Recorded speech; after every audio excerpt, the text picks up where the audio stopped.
Some love begins before we even know it. Hello everyone, welcome to What If Belle Grew Up with Riveria Ljos Alf Who Stole His Heart movie. Before we start, please go support Justero9 for writing that awesome fanfic. This is the translated version I made. There will be some mistaken characters' gender, but of course Belle is a male. Younger. More alive. More free. What if this time he dares to love? Prologue. Over time, adults learn to live with routine. They wake up every day knowing what's going to happen, and yet they carry on as if there were no other option. Many, in the silence of an ordinary night, end up thinking about their adolescence. That chaotic, confusing time, full of mistakes, yes, but also vibrant. Where every emotion seemed enormous, each day brought something new, and a heartbeat without fear. And even if they deny it, most would give anything to feel something like that again. Just for a moment. But time waits for no one. The days don't repeat themselves. The past doesn't come back. Or perhaps, some have the rare fortune to go back. Although it's not always as they imagined. Dungeon, 20th floor. The Loki family group advanced calmly through the dark corridors of the dungeon's 20th floor. The reconnaissance mission had concluded successfully, without casualties, without surprises. A quiet mission, just as Riveria preferred. The sound of boots on stone, the lively and calm conversations of the members, were the only things that could be heard in that dungeon. They had massacred so many monsters that they no longer appeared, so part of the journey would be peaceful for the group. And among the whole group, a certain elf walked slowly with a calm expression. She was the princess of the elves, Riveria Ljos Alf, the vice-captain of the Loki family. Her slender figure, her elegant bearing, and the elven tunic billowing slightly as she walked, made her look like an elegant goddess who mesmerized everyone who saw her. She was at the back of the group, carefully observing all around, but when she saw that there were no monsters, she could relax for a few minutes. Her gaze was serene, like someone who was always full of tranquility and wisdom. Or at least that's what all her students thought, someone perfect and without any kind of mistakes. In fact, 99% of the elves thought that about her. They held her in a much higher esteem than the gods themselves. And that, although he would never admit it, caused him great stress. Ah. A soft sigh escaped her as she watched those at the front of the group begin to fight some minotaurs. She had no reason to be alarmed, they would take care of those monsters. At that moment, one of her most promising students approached her, looking a little nervous. Our Riveria Somalafia's voice caught his attention. Yeah? Do you look thoughtful? Is something wrong? She asked nervously, not wanting to sound intrusive. Riveria turned her face only slightly, letting her long hair flow like a gentle green river. She gazed into Lafia's bright, youthful eyes. With that same fire, that same hope, that same youthfulness. Just like herself when she didn't have the weight of leadership on her shoulders and the weight of all the elves' expectations. I'm just tired, she lied softly, returning a small warm smile. We're almost out. Then you can rest at headquarters, Lafia said, and resumed walking with that sparkle in her eyes, a sparkle she had lost decades ago. Riveria remained silent. His gaze drifted once more into the shadows of the dungeon. Rest. Rest was a word that had long since lost its meaning. Even outside the dungeon, reports, strategy, family meetings, dealing with Loki, or guild meetings, relentlessly pursued her. There were days when I spent more time with ink and parchment than reading a book to pass the time.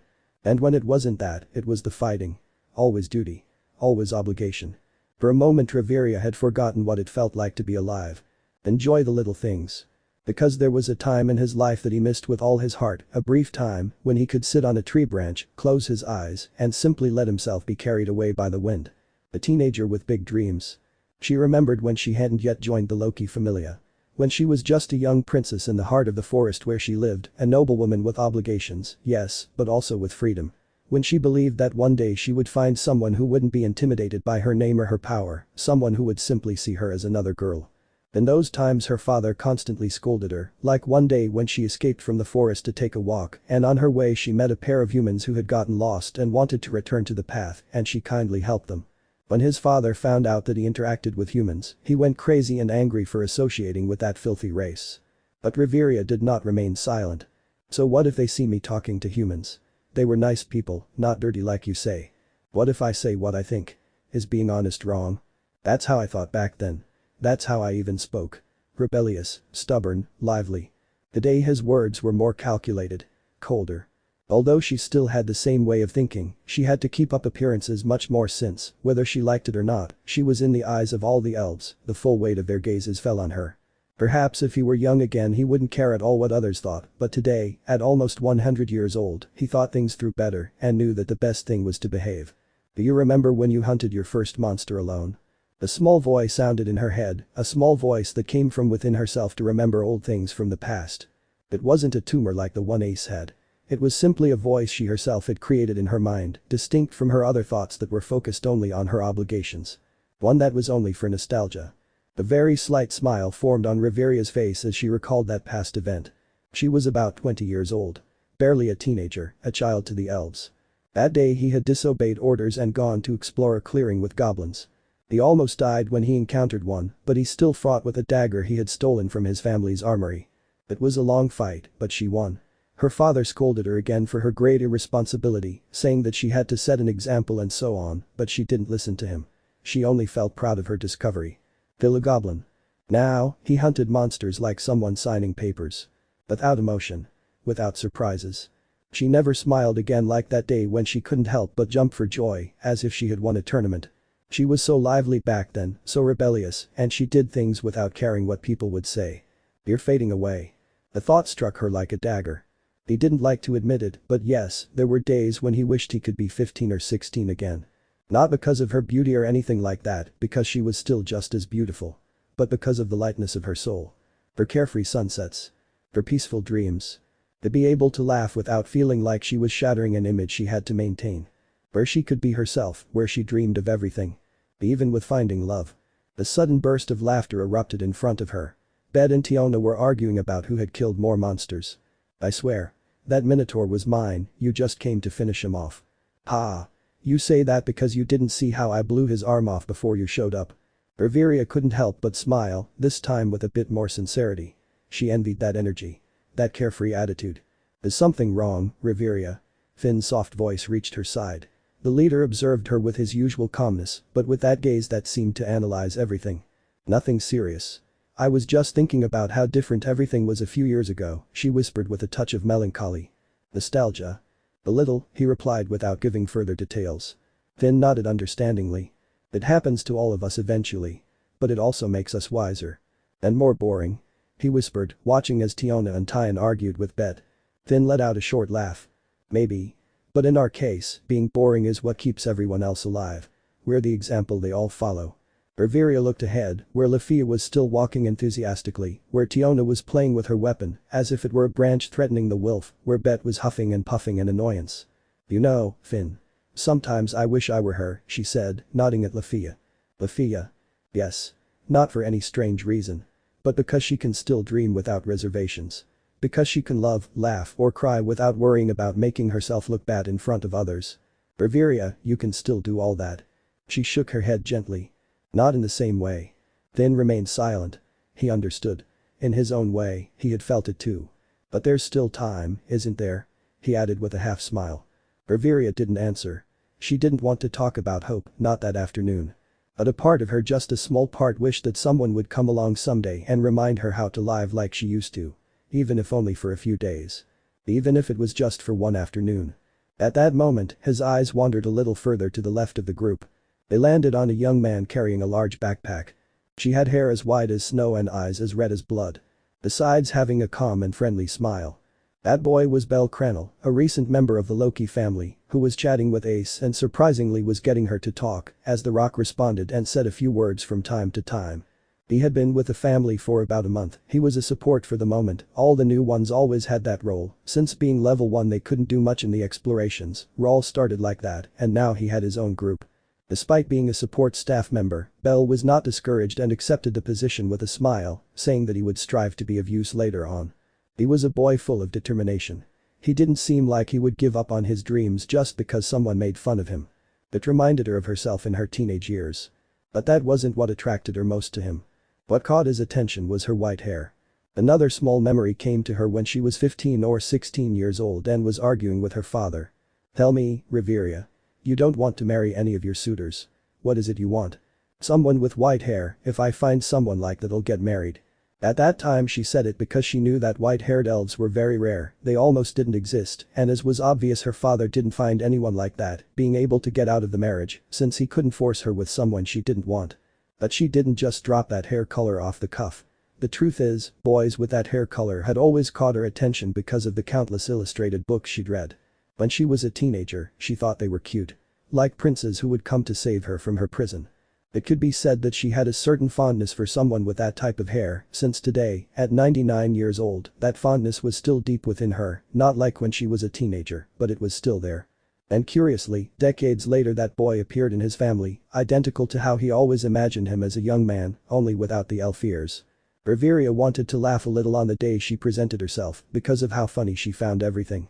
She had to admit that Belle Krenel attracted her, not in a romantic way or anything like that. Simply because her appearance was striking and reminded him of the fantasies he had as a teenager, nothing more. Besides liking him, he was a kind and polite boy from what she had seen. She hadn't exchanged words with him other than welcome to the family on the first day. From there she had only seen him a few times from afar, for some reason when he passed by her eyes would linger on him. It wasn't anything complicated or anything, just simple curiosity. Although if he were 16 years old, his self at that time would have been different. She would have approached him without hesitation, not caring about anything. Although she was raised with all the teachings of a princess, she was still somewhat rebellious and outspoken back then. 16 years, Riveria thought, looking up at the dungeon ceiling. To go back to those times. A small thought that had been in his head for a long time. Going back and feeling alive. Although that would never happen. True. Hours later. The Loki family group finally left the dungeon, successfully completing yet another mission. Some were tired and wanted to sleep and take a shower. Others with plenty of energy are ready to go and spend the money they earned. And then there was Riveria, who had to keep working, having to go to the guild and report that the mission had been completed, then having to go buy ink that she had run out of, and go to her office to sign certain paperwork that they always gave them after each mission. If he was lucky, he would have time to have a coffee and read a book before going to sleep. Well Riveria, I'm leaving you with the usual task. I have to go and tally up all our earnings and divide it all up for taxes, weapons repairs, and so on, Finn said with a somewhat tired smile. I'll return to headquarters later, Riveria whispered, understanding his partner's tiredness. It was the burden of being the leaders of the family, so they had no reason to complain. They had already lived through their adolescence, now they had to focus on responsibilities. Out of the corner of his eye, he saw Tiona and Tyan dragging a nervous Belle with them, probably wanting to take him to the forges to see how they repaired their weapons. Both sisters had treated the albino well since his first day, and that pleased her. Youth is beautiful, thought the elf, watching the Amazons laugh, and Belle too, though somewhat embarrassed by the closeness. That made him smile a little before turning around and taking another route to fulfill his obligations. To be a good leader, she whispered. Later. The sky was already turning orange, a sign that night would soon arrive, and Riveria, although tired, continued walking with a firm and elegant posture. The elves who passed by on the street looked at her with respect, and some were somewhat embarrassed by how beautiful she was. I'll just buy the ink and go back to headquarters, he thought, already wanting to sit down in his office chair. She arrived at a small stall where she always used to buy ink. It was of very good quality, which is why she had become a customer of that place, which had prospered thanks to her, since other elves, seeing their princess buy at that stall, decided to do so as well, but only those who needed ink for their work. The usual? The vendor asked, recognizing Riveria. Add another bottle of ink if it's not too much trouble, the elf asked, and the man simply nodded, going to get the order. Meanwhile, Riveria just stood there quietly waiting, wondering whether it would be better to do the paperwork tomorrow. I really needed a break from all this. It is true that she desired to leave the forest and join the Loki family to have adventures, and she did not regret her decision at all. But sometimes she longed for a good rest, a few weeks of vacation, although most likely all she would do was sit on a sofa and read a book. It was the only interesting thing I could do. Adult life was boring sometimes. Curious, she watched as a teenage couple ran hand in hand, laughing, and disappeared into the street. A simple scene, but one that always gave the elf a lot to think about. How would it feel to act like that with the person you loved? Holding hands, running, laughing. These are things she never experienced since she was never able to have a partner, despite the large number of suitors she had. For the simple reason that they approached her because of her father's political dealings, and now that she had left the forest, the few elves who wanted to achieve something with her treated her like a goddess, which made her feel uncomfortable. It seemed that more than being a loving couple, they just wanted to praise her. She didn't want that. If I ever had a partner, I didn't want it to be like this. She wanted him to be someone she could truly spend enjoyable time with, not just someone who was there to praise her. A relationship like that of those two teenagers who were running while laughing. Love each other regardless of what other people will say. It's impossible, she thought with a slight smile, knowing that with a large number of elves, it was impossible to have a partner without them judging the person by their side.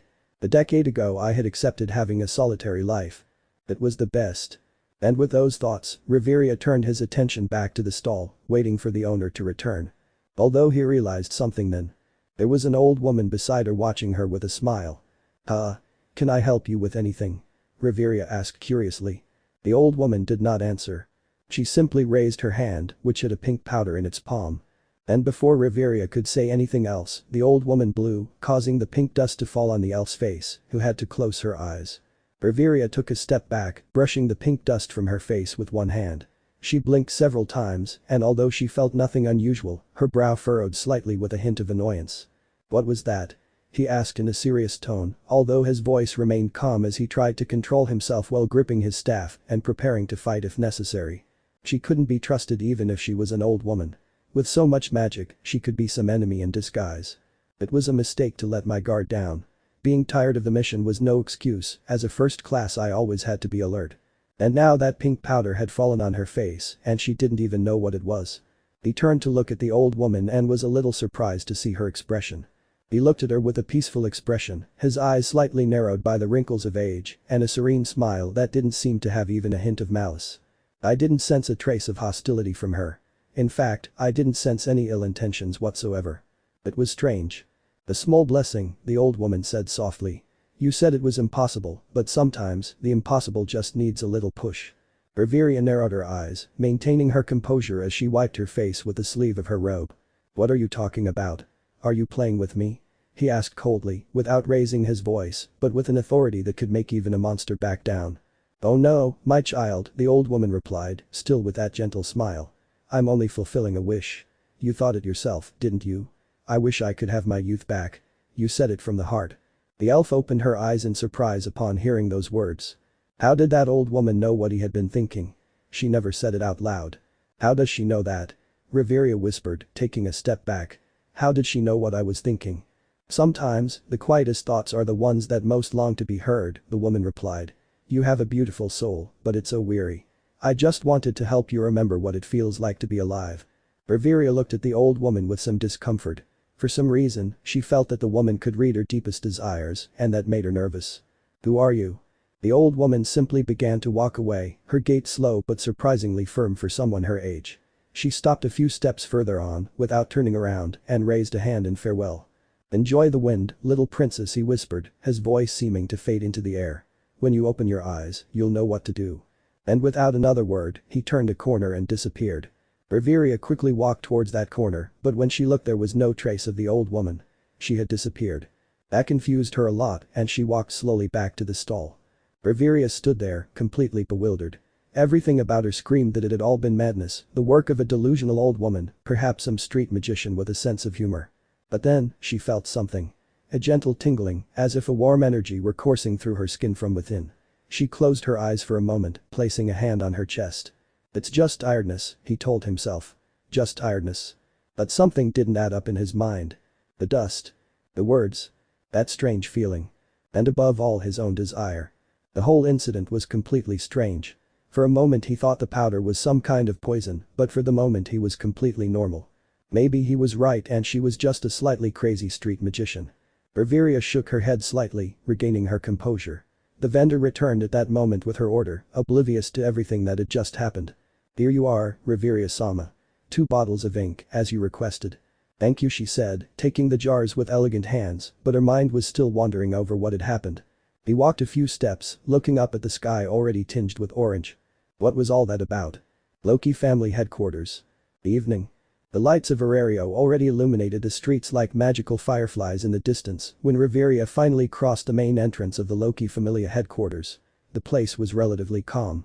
Some members were chatting in the hallways or saying their goodbyes to go and rest, while others were simply sharing dinner in the main dining room. But she didn't stop to greet anyone.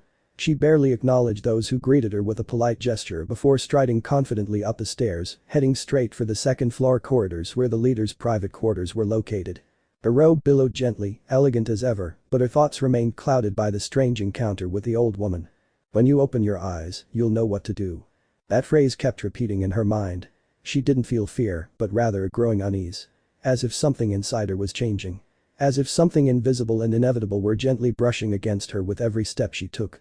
Finally, he reached her door. He pushed it open gently and entered her room.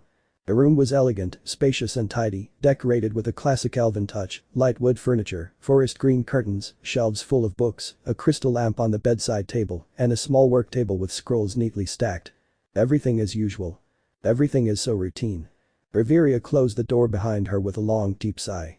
She leaned her back against it for a second and then, without thinking, walked to her desk. The paperwork still needed to be done. He had to sign the mission report, organize the expenses, record the new recruit's performance, and submit the report to the guild the next day. As usual. Like every damn day. But when he reached for his chair in front of the desk, he noticed something. Her fingers were trembling. He frowned and looked at his hand. It wasn't weakness or fever or any clear physical symptom. It was more like pure tiredness. An exhaustion that reached her very soul. As if her whole body, her mind, her heart had surrendered for a moment. For one night. "Maybe I just feel a little tired," she whispered, bringing a hand to her forehead. She walked to her bed, more out of instinct than by choice.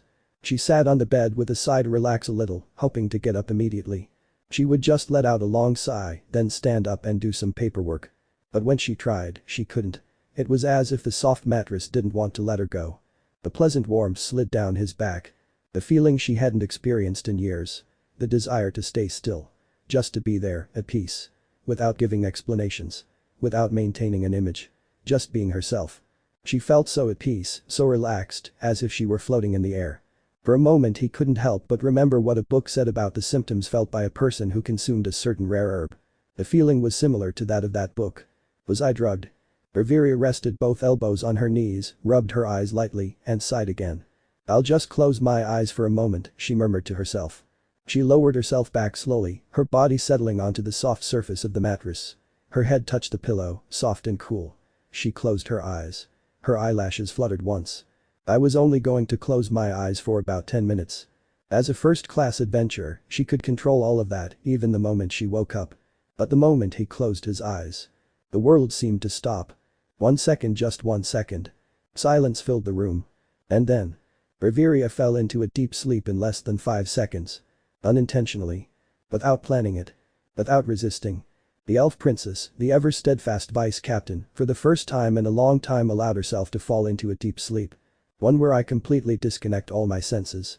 A dream that was not just rest. A dream that would change everything. The next morning. The first rays of sunlight began to gently filter through the curtains of Riveria's window. The golden light slid slowly across the wooden floor, climbed up the perfectly arranged furniture, and finally reached the serene face of the sleeping elf. Feeling the light's unsettling yet warm caress, Riveria barely frowned. Her eyebrows arched slightly, as if her body were protesting having to leave that strangely profound peace. A few seconds passed before she finally opened her eyes slowly.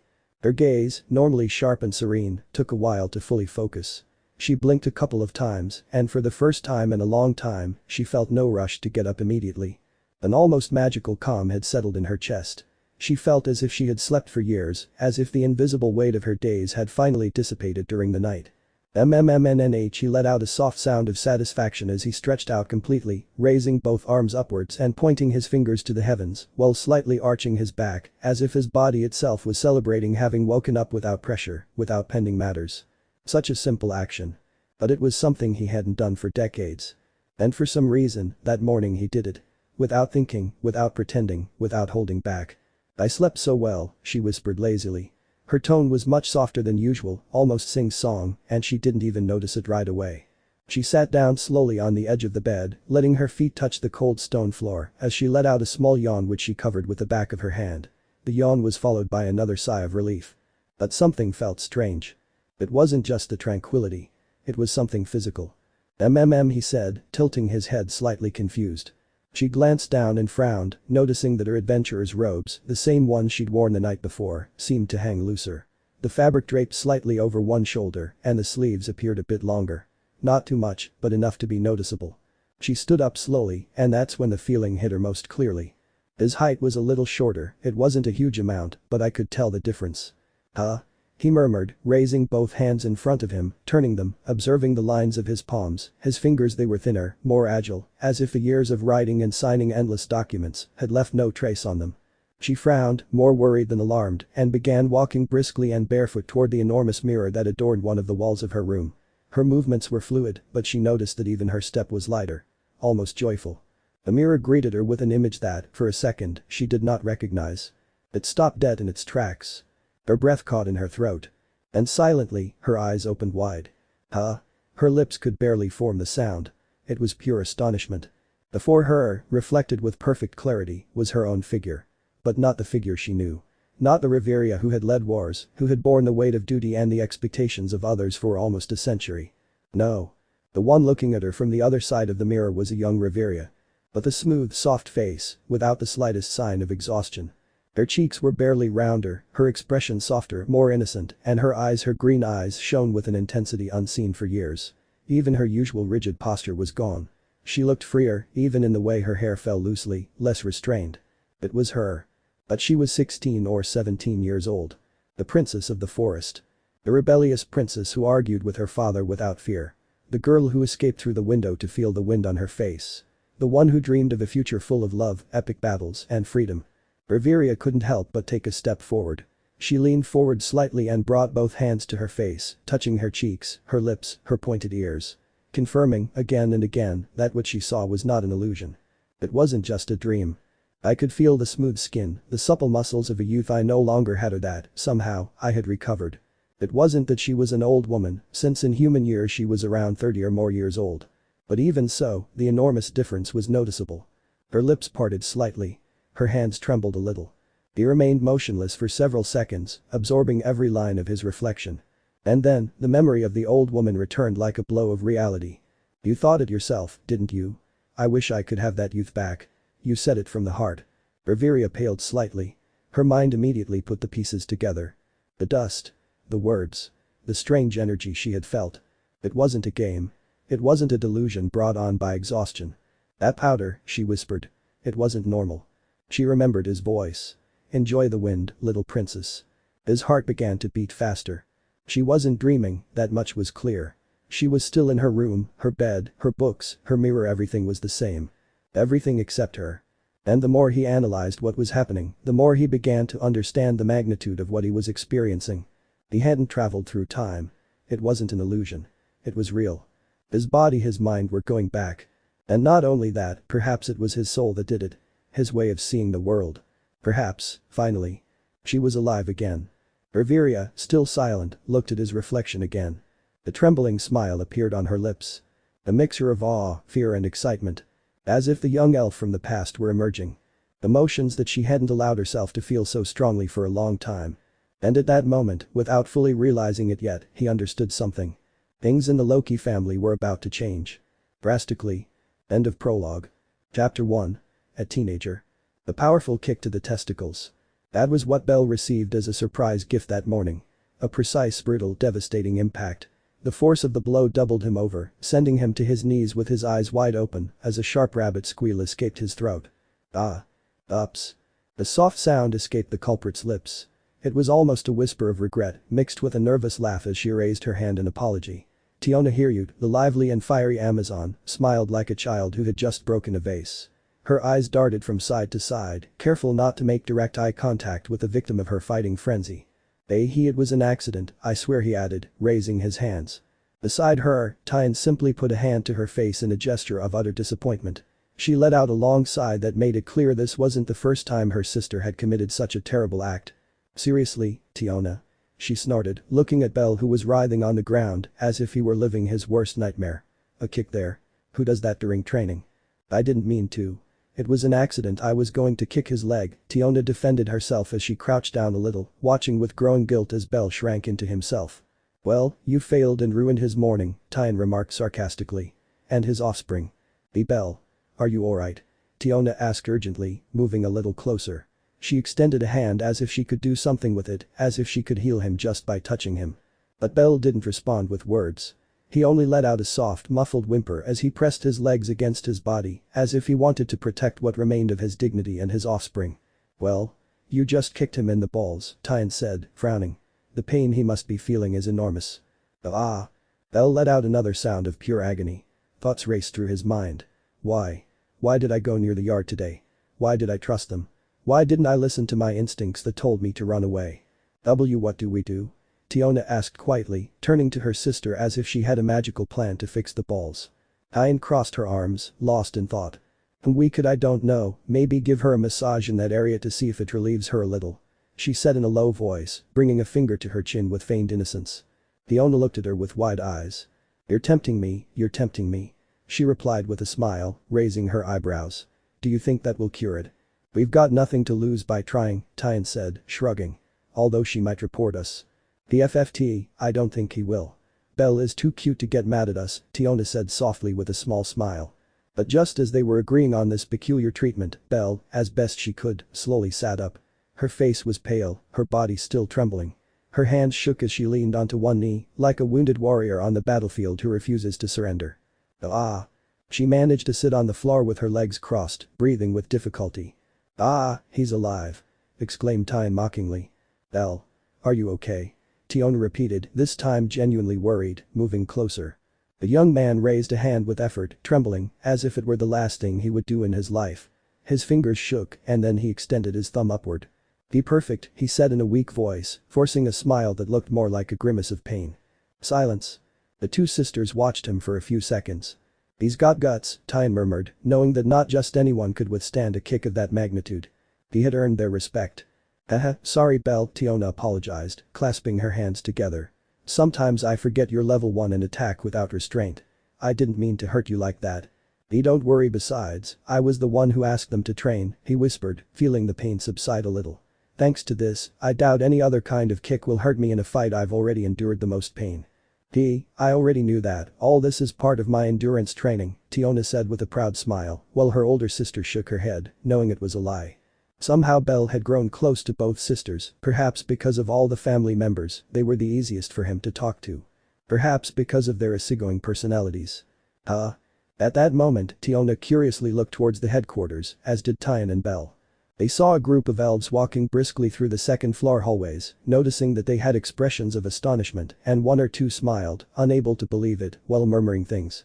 What's wrong with them? Tiona asked, puzzled. Knowing them, it must be nonsense, Tyne said dismissively as she did a few stretches since it was her turn to fight. Meanwhile, Belle just watched as the elves walked away down the corridors, curious to know what was happening. Okay Abbott, let's continue with the training. Curiosity turned to nervousness upon hearing that, knowing that another beating was coming. But if he wanted to be useful to the family, he had to resist. Little did they know that later that curious trio would get a big surprise. Meanwhile, in Finn's office. In the spacious and perfectly tidy office of the captain of the Loki Familia, an awkward silence reigned, so thick you could cut it with a dagger. The atmosphere felt tense, almost comical. 4 people were present, each lost in their own thoughts, trying to process everything. Seated behind his wooden desk, Finn, the family leader, rested his elbows on the desk and clasped his hands in front of his face. His eyes, normally bright with determination, were now empty, lost in a horizon that didn't exist within the room. To his left, Gareth, the veteran dwarf warrior, leaned against the wall with his arms crossed. Every now and then he let out a deep staccato laugh, running a hand through his thick beard as he shook his head, as if he couldn't believe what he had seen and was savoring every second of it. Standing by the door, completely paralyzed, was Loki, the goddess who led the family.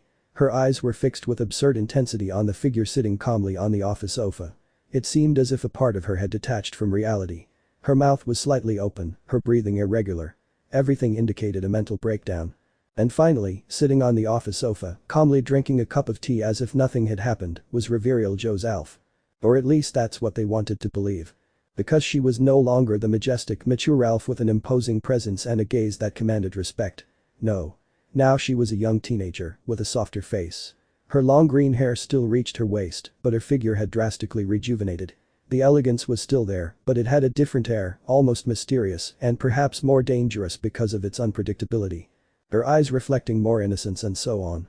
He had changed completely. What's wrong? Riveria finally asked, gently lowering her cup and looking at the others with a raised eyebrow. Is there something on my face? His tone was neutral, as if he didn't grasp the gravity of the situation. Silence was his response. Mainly because of her voice, which was not harsh and mature, which caused the elves to have orgasms. She was softer, younger, like a girl who just wants to do things that are fun or relaxing. Loki, who had been motionless for more than a minute, suddenly fell to his knees with a thud on the carpet, his eyes still fixed on his beloved elf. No, it can't be, she murmured, as if condemning him. This is better than any story I've ever heard in the tavern, Gareth whispered, wiping away a tear of laughter. Riveria, Loki whispered. What happened to you? Why do you look like a rebellious high school student now? Where is my wise and hexy sorceress with great magic and perfect legs? Riveria tilted her head slightly, without changing her calm expression. Hexy sorceress? Is that how you saw me? Well, it doesn't surprise me knowing how disgusting you are. Of course. With that backside that made even the black dragon tremble. And those thighs. And that look that said, if you speak ill of me, I'll burn you. Loki exclaimed, throwing his arms up to the sky. Although you still have that backside and those legs, interesting. Finn slumped down on his desk, resting his forehead against the wood. I expected anything, he muttered in a dead on the living tone. That Evilus would resurface, that the black dragon would get bored and come to make us into kebabs, that Ace would finally have that operation for the tumor she denies us so much, but this I never imagined this. Don't exaggerate, Riveria said, barely frowning. I don't look that different. You look like you could play an idol. Loki shouted. Those girls who are becoming famous lately. Loki imagined the elf on a stage in a very flashy dress, singing and dancing, driving everyone crazy. You're right, Gareth added with another husky laugh. You seem to be about Lafia's age. You seem more like another student than a teacher, the student leader of all the elves. Gareth couldn't help but imagine Riveria walking down the corridors while the other elves walked behind her. It looked like that typical popular girl and her group scene. Hey Gareth, are you sure what we drank yesterday was beer? Finn asked, feeling a headache. Even someone like him had a hard time understanding something like that. We're not on drugs, if that's what you're thinking. And my mom, the mature one of the family, Loki lamented, still on the ground. Riveria narrowed her eyes, clearly irritated. A tick formed in her eye. I'm starting to regret not casting a spell in this room as soon as I arrived, he muttered coldly. But you still have that beautiful ass, Loki whispered, as if that were his last hope. What would it feel like to touch it? Riveria sighed so long and heavily that it made the air tremble. If you ever talk about my ass again, Loki, I swear I'll smash your face in. Loki, get a grip. I think this young Riveria is mentally unstable, Finn warned, earning an angry look from the elf. Haha, just like Ace, now the two of them will be able to understand each other better, Gareth laughed, finding it all amusing. Like mother, like daughter. Riveria narrowed her eyes again. For some reason, her patience was running out faster, and besides, she was already bored of sitting in the office. I wanted to go out and wander around. And how is this supposed to have happened? Gareth asked, a little more seriously. Magic. A curse. Divine punishment for having to put up with Loki for so many years. Loki didn't answer. He just remained on his knees, sobbing softly. Riveria elegantly placed her cup on the small table. I still don't know. All I know for sure is that when I woke up this morning it was just like this. My magic is still working. My memories are intact. It's just this body is different. I guess something or someone has a very strange sense of humor, she whispered, remembering that old woman who threw that powder at her. Besides, he didn't say everything because his personality had changed, although it wasn't necessary. Finn clearly noticed it from the way he behaved. Finn stood up, finally regaining some of his composure. So until we find the cause we'll have to adjust to this. Adjust. Adjust. Loki repeated, his voice trembling. How am I supposed to adjust to the fact that my Riveria now looks like it came straight out of a teen romance novel? But therapy, probably, Gareth sighed. Riveria stood up, with a firm expression on her rejuvenated face. This changes nothing. I am still Riveria Ljos Alf, and I demand the same respect as before. If any of you try to treat me like a child, I will teach you a lesson the hard way. The room fell silent. The three of them looked at each other with squinted eyes before turning back to look at the elf. Riveria, Finn called. That. The family chefs prepared those chocolate breads that you like so much. Really? She said with a sparkle of excitement in her eyes showing how much she liked them. Ha. And without being able to stop himself, Gareth started laughing loudly when he saw that, as did Finn, although he tried not to laugh so loudly. How beautiful. Loki shouted when he saw that about the elf. Meanwhile, Riveria blushed deeply upon realizing she had fallen into the trap like a fool. She already knew. His way of thinking and acting had returned to what it was back then, although he wanted to hide it. But he was unsuccessful. You damn dwarf, Riveria whispered as magic gathered, glaring angrily at Finn. Huh? No, wait, Riveria. It was just a joke. He shouted, frightened, not wanting his precious office to be burned or frozen. Calm down. The elf just held her staff tightly, staring at the hobbit, trying to control her anger, and finally she succeeded, making him let out a sigh of relief. He and Gareth just chuckled softly. Listen, I've studied these things for decades, and I know the effects don't last forever, he said, crossing his arms. On second thought, I'm already enjoying the idea of having a young, beautiful Riveria, Loki said, already imagining all the possibilities. And what can we tell the others about this? Gareth asked, arms crossed, still wearing a wry smile, though he wasn't laughing anymore. There was a hint of worry in his tone, as if the strangeness of the situation was finally catching up with him. Finn sighed heavily and leaned back in his chair. His fingers tapped on the desk in a rhythm that betrayed his pent-up frustration. He knew it wasn't anything alarming since his thumb was fine, but he knew his family would be freaking out. There's no point in hiding it anymore, she murmured, turning her gaze toward the closed door. Many saw her walking this way.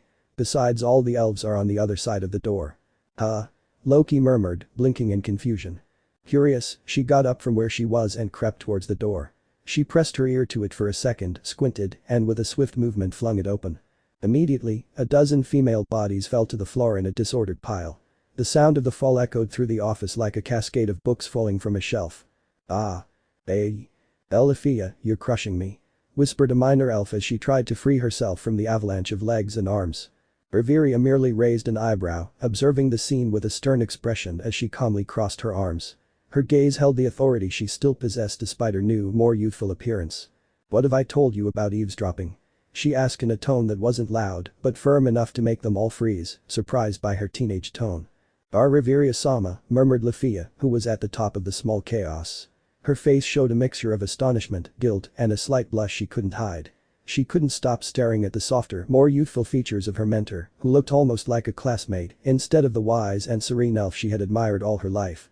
The other elves looked at her the same way, confused, incredulous, and clearly with many questions. Many believed that he was about to give them the biggest scolding of their lives. But if you're going to do it, Riveria continued calmly, as if giving a casual lesson, at least find a way to avoid being discovered. Discretion is also part of the learning process. Finn and Gareth exchanged a glance, and a small bead of sweat appeared on their foreheads.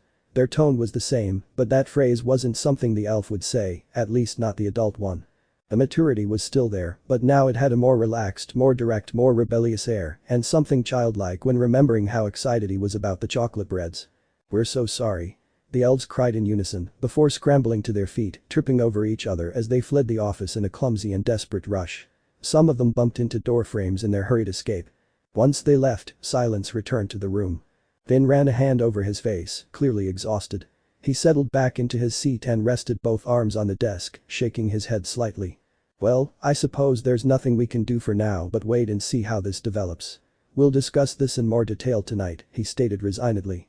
Loki murmured, still lying on the ground as if she hadn't fully processed what had happened. Her eyes remained fixed on Riveria, as if she expected her to revert to her previous form at any moment.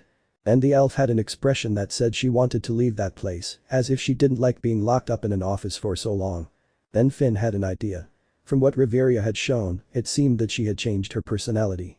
That would be a problem as vice captain, but before making a decision, I would do one thing to figure out what to do. Meanwhile, some paperwork from the guild just arrived, Finn announced, quickly changing the subject.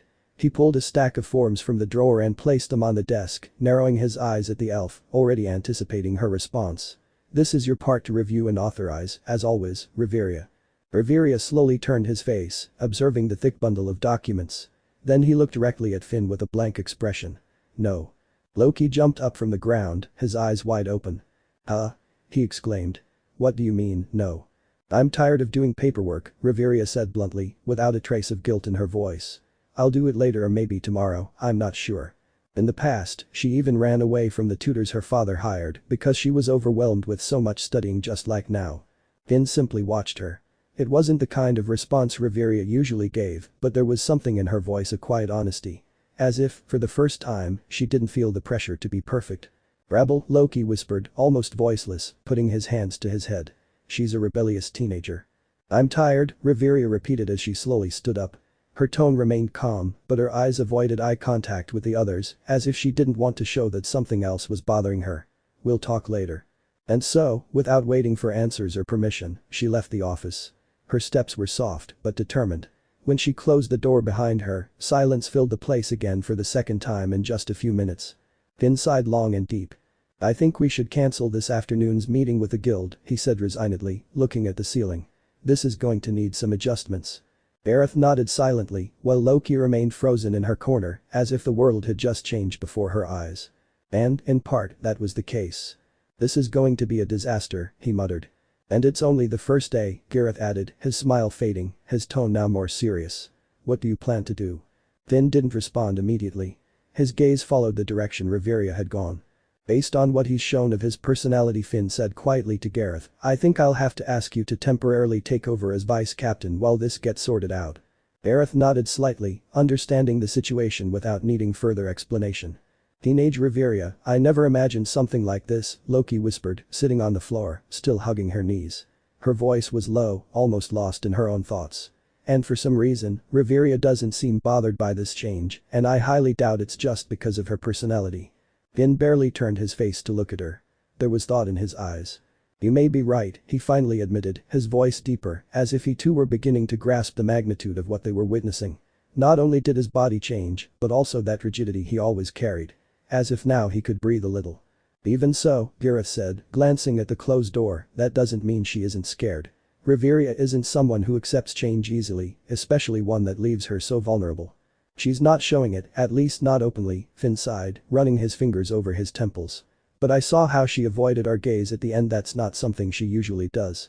"She's probably more confused than she lets on," Gareth added, frowning. "She's trying to maintain control. In her own way, of course, but if she really feels like she's gone back in time, that could reopen old wounds."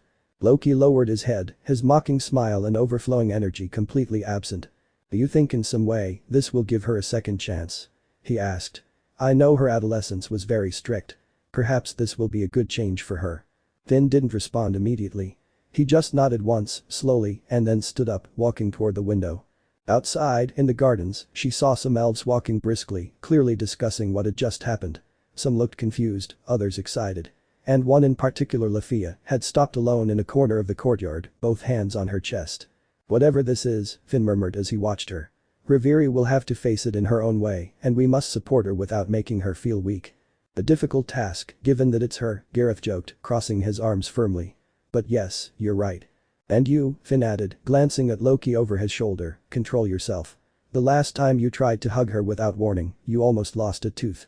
"It wasn't my fault she roundhouse kicked me in the liver," Loki complained. "Although it was elegant, like a killer ballerina." "We'll have to inform our closest relatives," she finally said. "And keep this within the family as much as possible. At least until we know if this is temporary or permanent." Aerith nodded and headed towards the door. "Then let's get to work." Loki got up with an annoyed grunt, still lazily shaking out his clothes. "Hey Finn, do you think I've returned to that exact age for a particular reason? Not just in body, but in soul?" Finn didn't respond right away. But a distant expression crossed his face before he turned to face them. "I don't know, but if that's the case, perhaps something inside him is still unresolved." And with that, the conversation ended. The three left the office, leaving only the ticking of the clock on the wall. As if even time itself were silently watching, waiting to see what Riveria Ljos Alf would do in this unexpected second youth. Meanwhile, with Riveria. She was walking slowly through the corridors, earning the curious and surprised looks of all the members she encountered, who did not dare to approach due to the shock. Although Riveria didn't pay any attention to those looks. She was lost in her own world. "Did I do the right thing by refusing to do the paperwork?" she thought, confused. Part of her knew it was wrong, that it was her responsibility as vice captain, but another part didn't want to. She wanted to run away from those responsibilities. As if now that she was a teenager she had the courage to refuse all that and feel free. Like when he argued with his father about studies, manners classes, or sitting on the throne all day with his mother and father just to have long, boring meetings. Riveria knew it. I knew that it wasn't just her appearance that had changed. Also his personality. To the young Riveria of that time who made hasty decisions. "Was that Miss Riveria?" Raul whispered in shock as she passed by him. "I think so," Aki said, also unable to believe what she saw. Meanwhile, Riveria continued walking, ignoring the stares directed at her. There was no reason to hide it. After all, sooner or later they would realize what was happening. "I feel free," whispered the young elf, leaning against a window and looking out at the courtyard. The sunlight reflecting off the leaves, the sound of the wind, everything seemed different now. As if the world had a new color. A brighter one, but also more uncertain. And yet, that freedom hurt. This wasn't the same Riveria who had always held her head high.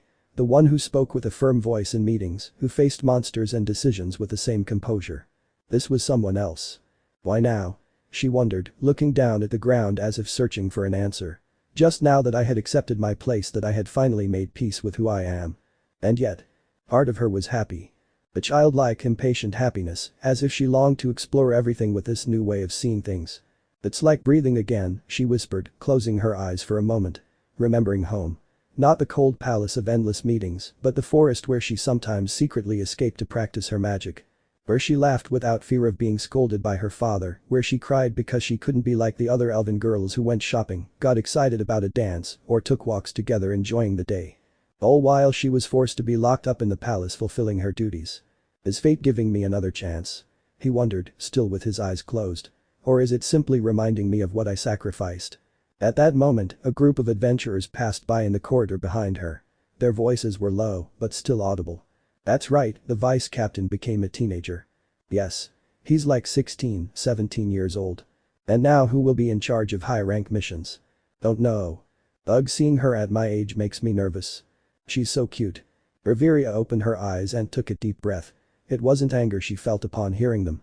It was a kind of warm sadness. She understood that she could no longer hide. That the world would keep turning and she would have to find a place within this new reality, or perhaps create one from scratch. She turned gracefully on her heels, her cape billowing behind her. The corridor remained silent as she passed, but this time, it didn't bother her. Not because she didn't care what people thought, but because, for the first time in a long time, what she wanted took priority.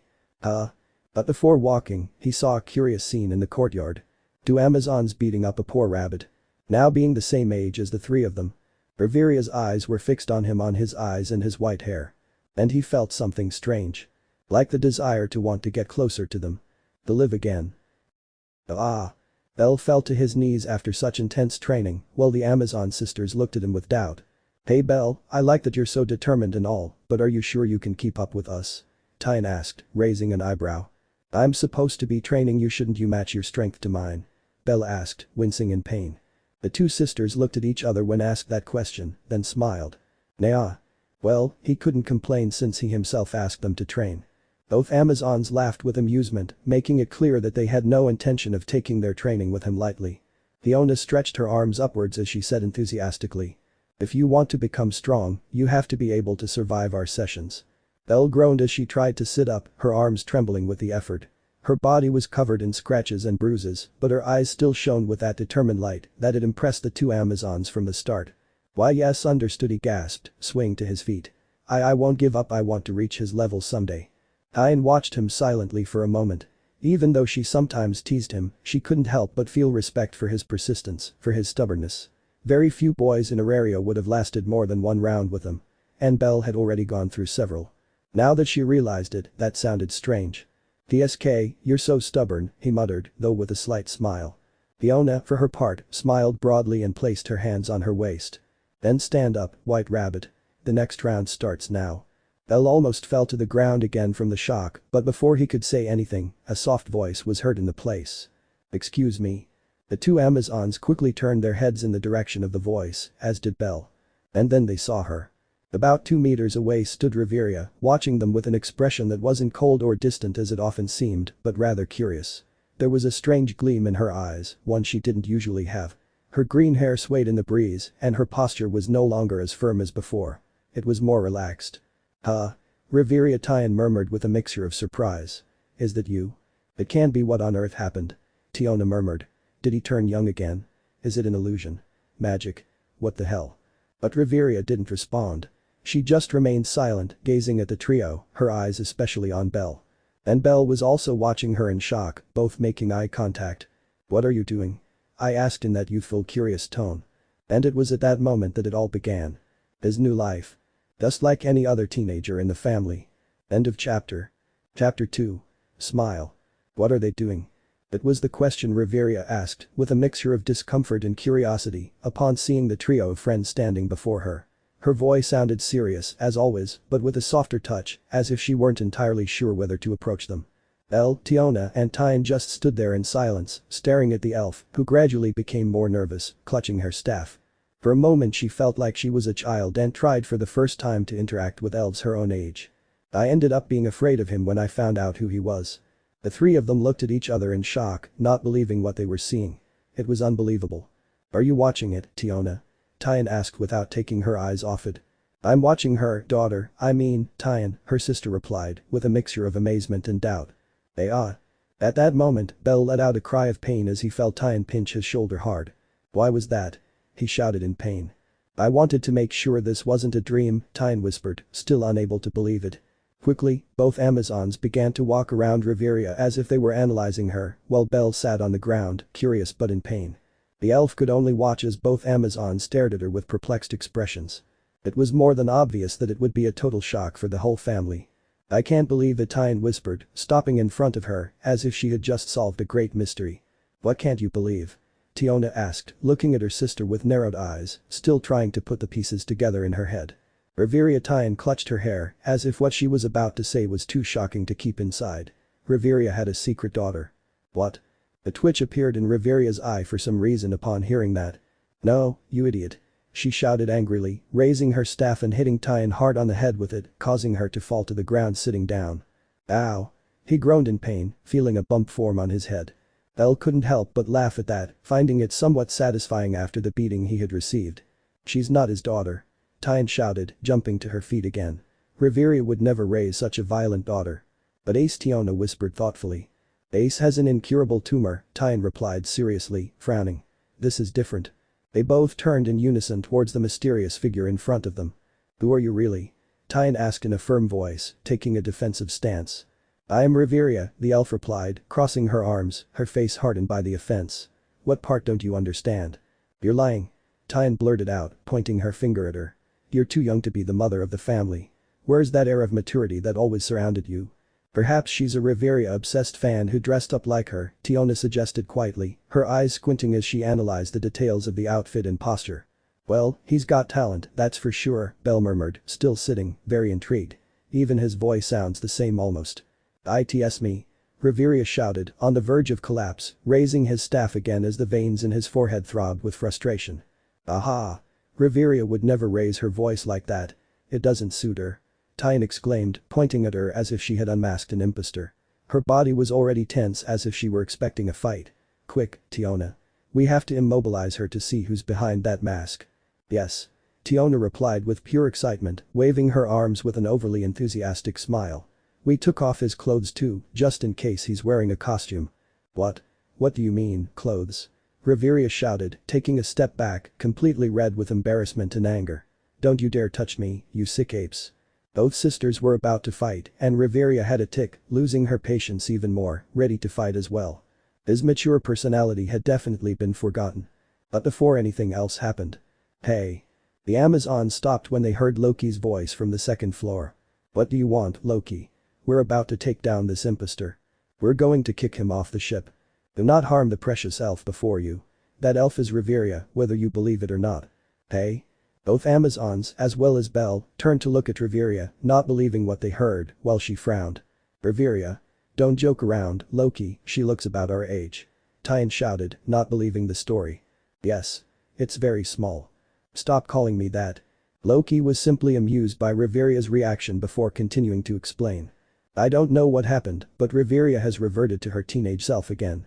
Riveria is a teenager. The goddess repeated, her voice echoing throughout the headquarters. If you want, shout it louder, it couldn't be heard in the nearby streets, Riveria whispered wearily. But Tyan whispered, looking intently at the young elf. It's just I don't understand. Tiona tilted her head with a mixture of surprise and childlike excitement. This is a strange situation. Loki shouted from above, amused by the whole thing. But we'll have to get used to it. And see if there's a solution. At least she still has her cute little bottom. We're going to give Estree's daughter a war. And with that said, Loki ran away before Riveria could throw anything in his face. And so, the courtyard fell silent again with Belle, Tiona and Tyan staring at Riveria in bewilderment just as they had at the beginning. I told them, she whispered, feeling nervous again. If that was the reaction of the two Amazons who practically didn't give a damn about almost anything, I didn't even want to imagine how it would be with the rest. And she also felt more nervous because of Belle's gaze. Those red eyes were too much. Our Riveria, Tiona whispered, taking a step forward. Are you serious? Is that you? How many times do I have to repeat it? But it doesn't make sense, yesterday you were still normal, and now you're our age, Tyan said, still unable to process it. It was too much for her. And Belle. Well, after getting over his enormous shock, he simply stared at the elf. In her adult form she was a very beautiful elf, too beautiful. But now, seeing her like that at his own age left him amazed. She was the most beautiful elf he had ever seen in his entire life. But how did it happen? Tyan asked, raising an eyebrow curiously as she crossed her arms and looked the elf up and down. How on earth did you go from being an elegant adult woman to a teenager who looks like she's still in school? Yes, I know we live in a world full of magic and even stranger things, but this is too much, Tiona whispered, slowly approaching and circling Riveria, as if she expected to see a hidden trick or illusion. Well, Riveria looked away, somewhat uncomfortable. I don't know. Really. I don't know. Tyan repeated, frowning. Come on, Riveria. You always know everything. You're the official know-it-all of the Loki family. Now you're telling me you don't know. It's not something I can explain, she replied with a soft sigh, placing a hand on her chest. It just happened. I fell asleep and when I woke up, I was like this. That's all. Tiona approached, pressing her face almost to hers with narrowed eyes, as if analyzing her. It doesn't seem like an illusion. Your voice sounds younger too and your aura, yes, it's definitely different. It's not the same old Riveria. It's more lighter. Lightweight. What's that supposed to mean? Riveria asked, taking a half step back. It means you used to be very strict and all that, Tyan replied. But now here you are, arguing with the two of us, something the old Riveria wouldn't do. And he doesn't know what's happening, something very strange.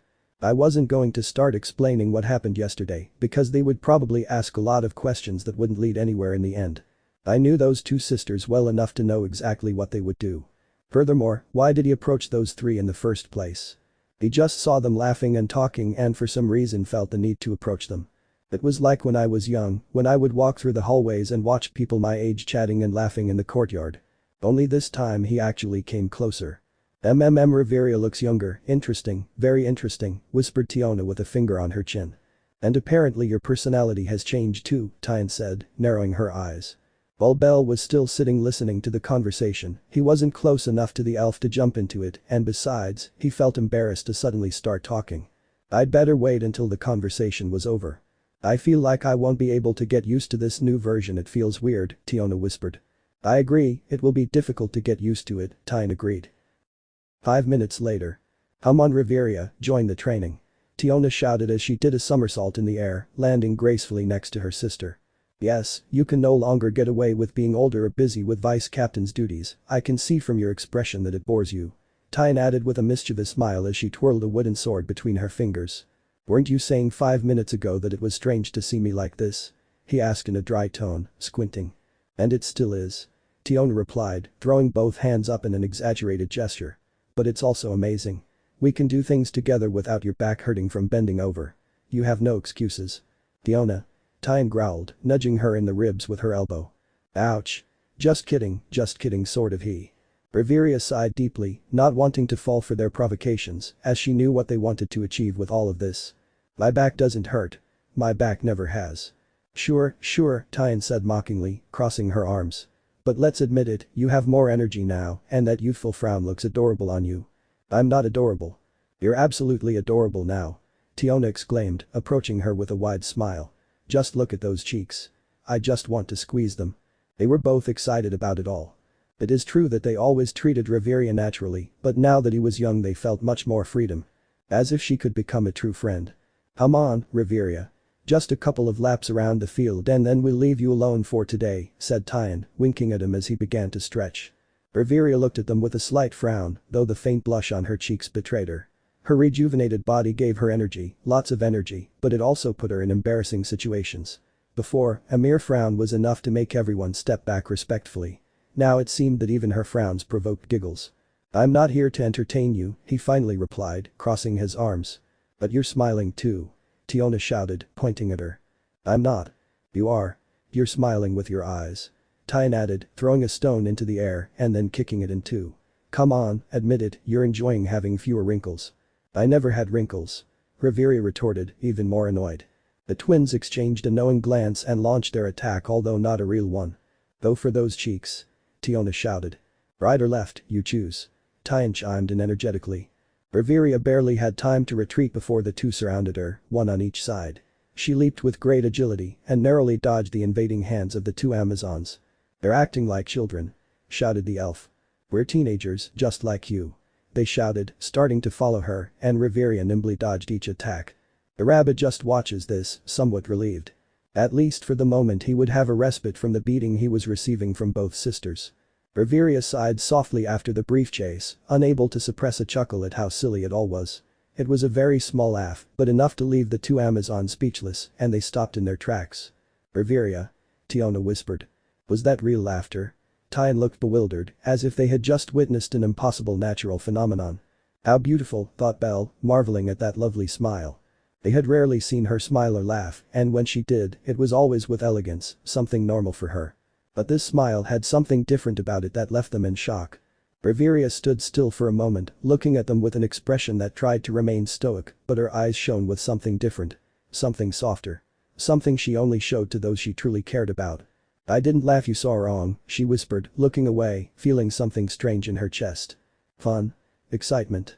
What was happening was stupid, but it's something she never did before, since she was always forced to act like an adult since she was a child. But now. Too late. They both shouted as they rushed back towards her with excited smiles.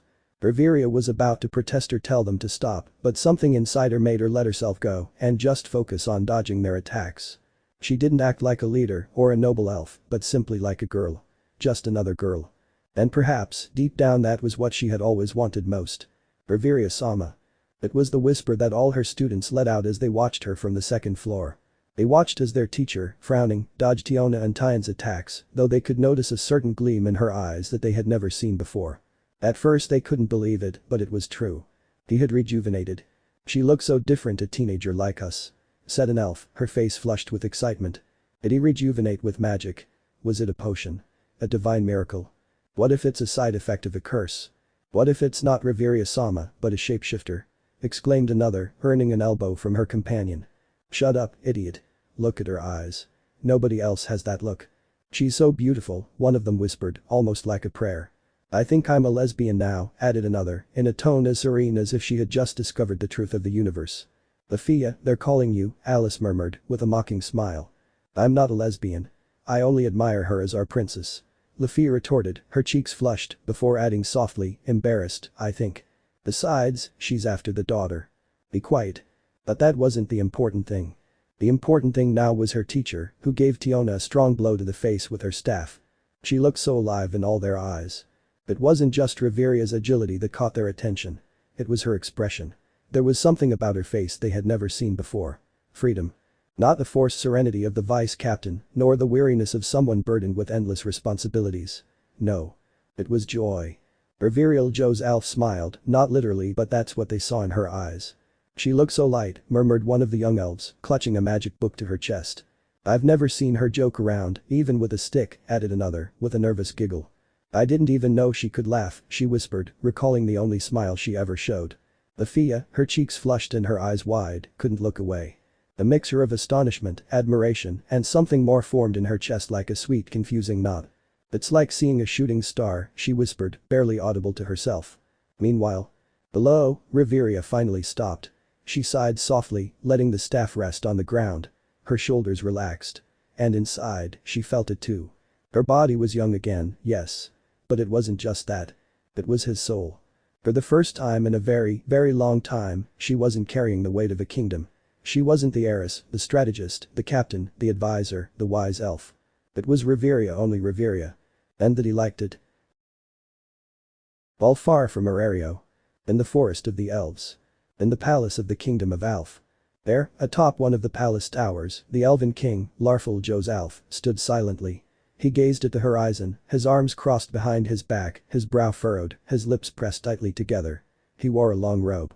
Despite his serene appearance, there was a hardness in his eyes, as if everything in the world had to be under his control. "Finally, we've found him," she said firmly, her gaze fixed on the forest. "A worthy elf. Pure-blooded. Intelligent, well-mannered, noble. And he has white hair, just like Riveria said she wanted when she was young. I remember it well. She said it to avoid marriage, but I could see in her eyes that she was telling the truth. And now there are no more excuses." Behind him, standing a few steps away, was his wife. An elf with a serene face, her long green hair cascading over her shoulders. Her dress was simple yet elegant, and her eyes reflected wisdom. The queen listened silently to her husband's words, without interrupting. But when he finished, she spoke in a soft voice, though with a hint of concern. "Are you sure, Larful?" he asked without moving. "Riveria has made a life for herself far from here.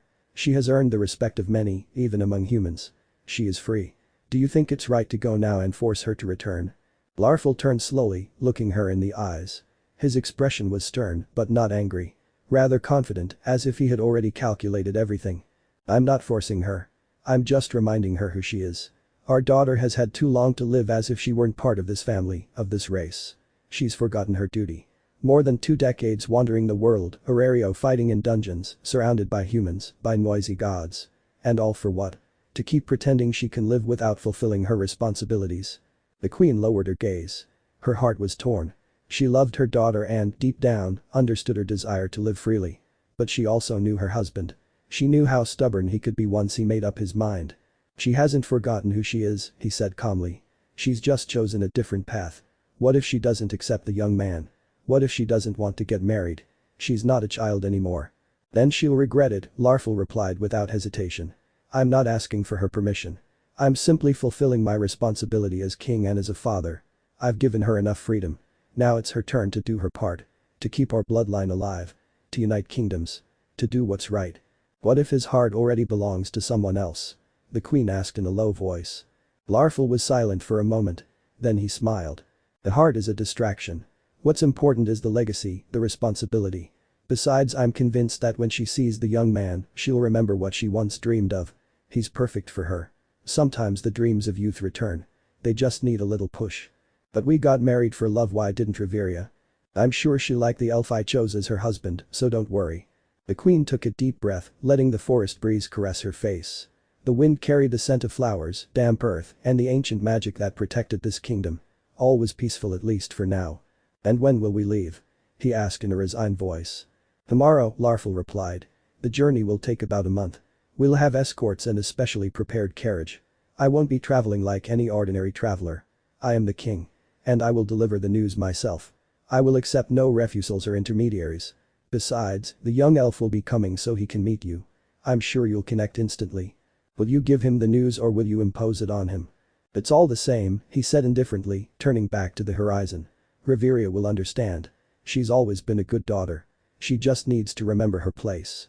"Or perhaps he has already found a new one," said the queen, almost to herself.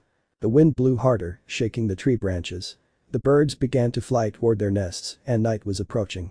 The forest, as ancient as the very history of the elves, seemed to murmur something only the spirits could understand. Then said the queen after a few seconds. "May the spirits be with us. Because I have a feeling this won't be as simple as you think."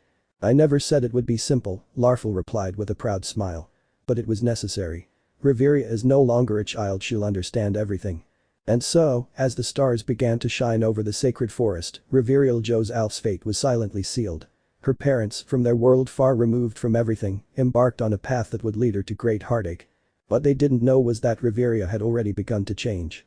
And that the elf they would find wouldn't be the one they expected. End of chapter. Chapter 3. A new group. Dawn of a new day. There are 72 hours left. Through the halls of the Loki family, a certain beautiful, rejuvenated elf walked lightly towards the dining room, her long green hair gently waving behind her. It was Riveria on her second day as a teenager. All eyes were fixed on her from the moment she turned the first corner of the hallway. Every person she passed froze for a second, unable to stop themselves from turning their heads to follow her. Some stopped what they were doing, others murmured, and more than one simply opened their eyes in a mixture of astonishment and confusion. And yet, Riveria didn't react. Not anymore. The previous day had been chaos. Shouting, running through the corridors, endless questions, and Loki laughing as if it were the best joke he'd heard in ages. The rumor had spread like wildfire. Riveria has rejuvenated. Riveria now looks like a teenager. And as ridiculous as it sounded, it was true. And there she was, walking with the dignified bearing of an elven princess, although now that dignity came with a less stern look and much more tranquil steps. "I don't know how she does it," muttered a boy as he walked by. "I'd be so embarrassed if everyone looked at me like that." "It's Riveria Sama. Even rejuvenated, she's still well, Riveria Sama," replied an elf with a slight blush on her cheeks. But Riveria ignored all those comments. All she could think about was what to do today, since that morning she found out that she was no longer the vice captain of the family. Yes, she had been replaced in her position. That morning, just as she woke up, she received a visit from Loki knocking on the door, so half asleep she went to see what he wanted. The goddess, with her usual smile, had stood in front of the door, amusedly observing his disheveled appearance. The 99-year-old Riveria would never have shown herself like that. "Good day, Princess of the Woods," Loki said, leaning a shoulder against the doorframe with a mocking little smile. "I just came to let you know that Gareth will be taking over the duties of vice captain until all this gets back to normal, so you'll be out of your post for a while." Riveria, still half asleep, looked at her for a few seconds, blinking lazily. "Ah well. Wish Gareth good luck," he replied curtly and closed the door in her face. It was only later, while she was getting dressed, that she realized how strangely calm she felt. Since when did she not care about losing such an important position? Perhaps, if I were still 99 years old, I would have argued with Loki. I would have presented rational arguments, proposed an interim solution, demanded respect for my age. But now she only felt relief. As if an invisible collar that had been tightening around her neck for years had been removed. It was strange, very strange. Was he losing maturity or gaining freedom? Perhaps a little of both. But beyond any reasoning, Riveria couldn't deny one truth. The young Riveria was awakening. And with each passing hour, that part of her felt more comfortable, more alive. It was as if, with each passing day, the teenage Riveria was taking control of the adult Riveria. In short, his personality would change with each passing day, with his younger self taking control. Or at least that was the conclusion she had reached, and far from being worried, she felt curious about how things would develop. "I'm hungry," the elf thought, remembering that she hadn't eaten dinner yesterday because she was thinking about all of that. "So I quickened my pace on the way to the dining room, completely ignoring everyone's stares, or perhaps my hunger prevented me from noticing." What he couldn't ignore was the moment he entered the dining room. All eyes turned to her as she entered, many murmuring under their breath as they watched her in shock. Riveria had to admit that this time she did feel uncomfortable. "So I slowly walked towards the place where the cooks were serving the food, who were looking at me with surprise." The young kitchen apprentice, a wolf girl, dropped a napkin on the floor when she saw her and ducked so fast that she almost hit the bar. "The usual," Riveria requested in a calm, almost monotonous voice. Then she raised her voice slightly, sounding curious. "By the way, did you make those chocolate breads?" The young she-wolf swallowed hard. "Why yes, Riveria-sama," she replied in a nervous voice, as if she were talking to a being that was not from that world. Riveria felt her eyes light up upon hearing the statement. "Then give me 2, no better yet 3, well, if possible, 4, he said, with a much more animated expression than usual. Those nearby listened in surprise, as the elf usually only asked for 1, and today it seemed she wanted to take the whole tray. The wolf girl nodded quickly and, with slightly trembling hands, took the metal tongs and went straight to the tray where the small, freshly baked chocolate rolls were steaming. She placed them one by one on the plate, with utmost care, as if each roll were an important magical artifact. And then, when he handed them over, Riveria took the plate in his hands, looked at it for a second and smiled. A real, sweet, almost childlike smile. "Thank you," she said in a cheerful voice, with a warmth that made the poor wolf blush so much that she almost dropped her tweezers. And for a moment the dining room fell silent. The silence was so thick that if someone had dropped a fork, it would have sounded like thunder. The table where only boys sat fainted en masse. All 5 fell backward to the floor, foam coming from their mouths and their eyes rolling back, as if they had witnessed a celestial vision. "Ooh, I'm coming." The few elves who managed to see her fared no better. They staggered, panting heavily, clinging to the edges of the tables as best they could, some unable to prevent themselves from falling to their knees with ecstatic expressions. They had had the greatest orgasm of their lives. "And no, it can't be," one whispered, her cheeks flushed. Was that Riveria-sama's smile. It was as if the sacred forest itself was speaking to me. Another one moaned, trembling. "His power is over 8,000, whispered another, falling to the ground blushing. And amidst that sea of hormonal chaos, Riveria maintained her composure in her own way. That gentle smile, which had unwittingly broken hearts and awakened buried desires, remained etched on her lips. It was a signature smile. It was more than obvious that the main topic of conversation in the family for the next few weeks would be Riveria and no one else. She might even receive declarations of love now that she no longer seemed so unattainable. It would be a trend. She calmly picked up her tray of food and turned around to look at the entire dining room where everyone was still staring at her. Her green eyes scanned the room until they stopped for a second on the place where she used to sit. Then, Gareth and Loki were there. The 3 of them looked at her with smiles. But it wasn't a mocking smile. It was a different kind of smile, a curious one. As if they wanted to see what her next move would be. That had always been his place for many years, so he would sit there. But before he could take a single step in that direction. Riveria. The scream ripped through the dining room like lightning. Riveria didn't need to turn around to know who was calling her. That voice was unmistakable. But even so, she turned her face slightly, more out of reflex than necessity. It was Tiona, waving her arm like an excited child at a festival. Sitting next to her was her older sister, Tyan, smiling with amusement, and right in front of them, in the middle seat. Belle Krenel. The poor rabbit looked like he was about to have a heart attack. "Sit with us, Riveria," Tiona shouted again, excitedly pointing to the empty seat in front of her next to Belle. Riveria remained motionless. He looked at that table. Then he looked at Finn and company. Then back to Tiona. Then to Finn. Then to Tiona. Then back to Finn. And finally, she sighed. Sitting down with Finn and Gareth probably meant talking about missions, family budgets, the state of their weaponry, and so on. Not that he minded, but on second thought it would be a nuisance, he thought. After all, she was a teenager now. And knew Riveria. And if there was one thing she lacked in her early youth, it was moments like these. Laughter, craziness, impulses. The last thing I wanted to do right now was do calculations and things like that. So, shrugging her shoulders, she started walking towards the table of the Amazons and the White Rabbit while Finn watched her go. "I told you so," laughed the Hobbit, muttering to himself. "It was more than obvious," Gareth remarked, stroking his beard with a smile. "She's a teenager now. She'll want to be with people her own age, not two old guys like us." "See, come on Gareth, we're not that old," Finn laughed nervously. "You say that because you still like young girls." Finn coughed loudly, looking away. "The 15-year-olds are key," he murmured. Meanwhile, Loki just watched Riveria with a smile, but this time it wasn't mocking. It was warmer. "It seems she wants to recapture her lost adolescence," she thought, sipping her coffee. "Well, whatever happened, your wish came true, enjoy it to the fullest, little princess." Meanwhile, Riveria. She arrived at the table where Tiona and Tyan were watching her with excited smiles. He turned his gaze towards Belle, who for some reason looked nervous. "Can I?" Riveria asked, pointing to the empty seat, realizing that the rabbit was more attractive than she had thought. At 99 years old, he never gave any importance to that.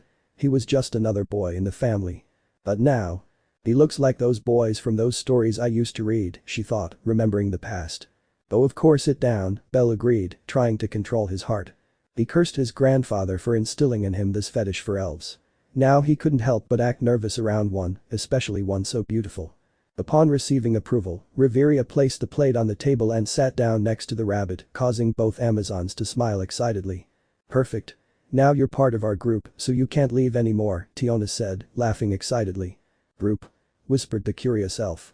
"Don't pay any attention to her, it's just the ramblings of this silly girl," Tyan said with a laugh.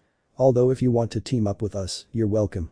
Out of the corner of her eye, Tyan glanced at a table where only elves were sitting, who were looking at her with anger and jealousy. It was more than obvious that they were going to invite Riveria to sit with them, but the Amazons got there first.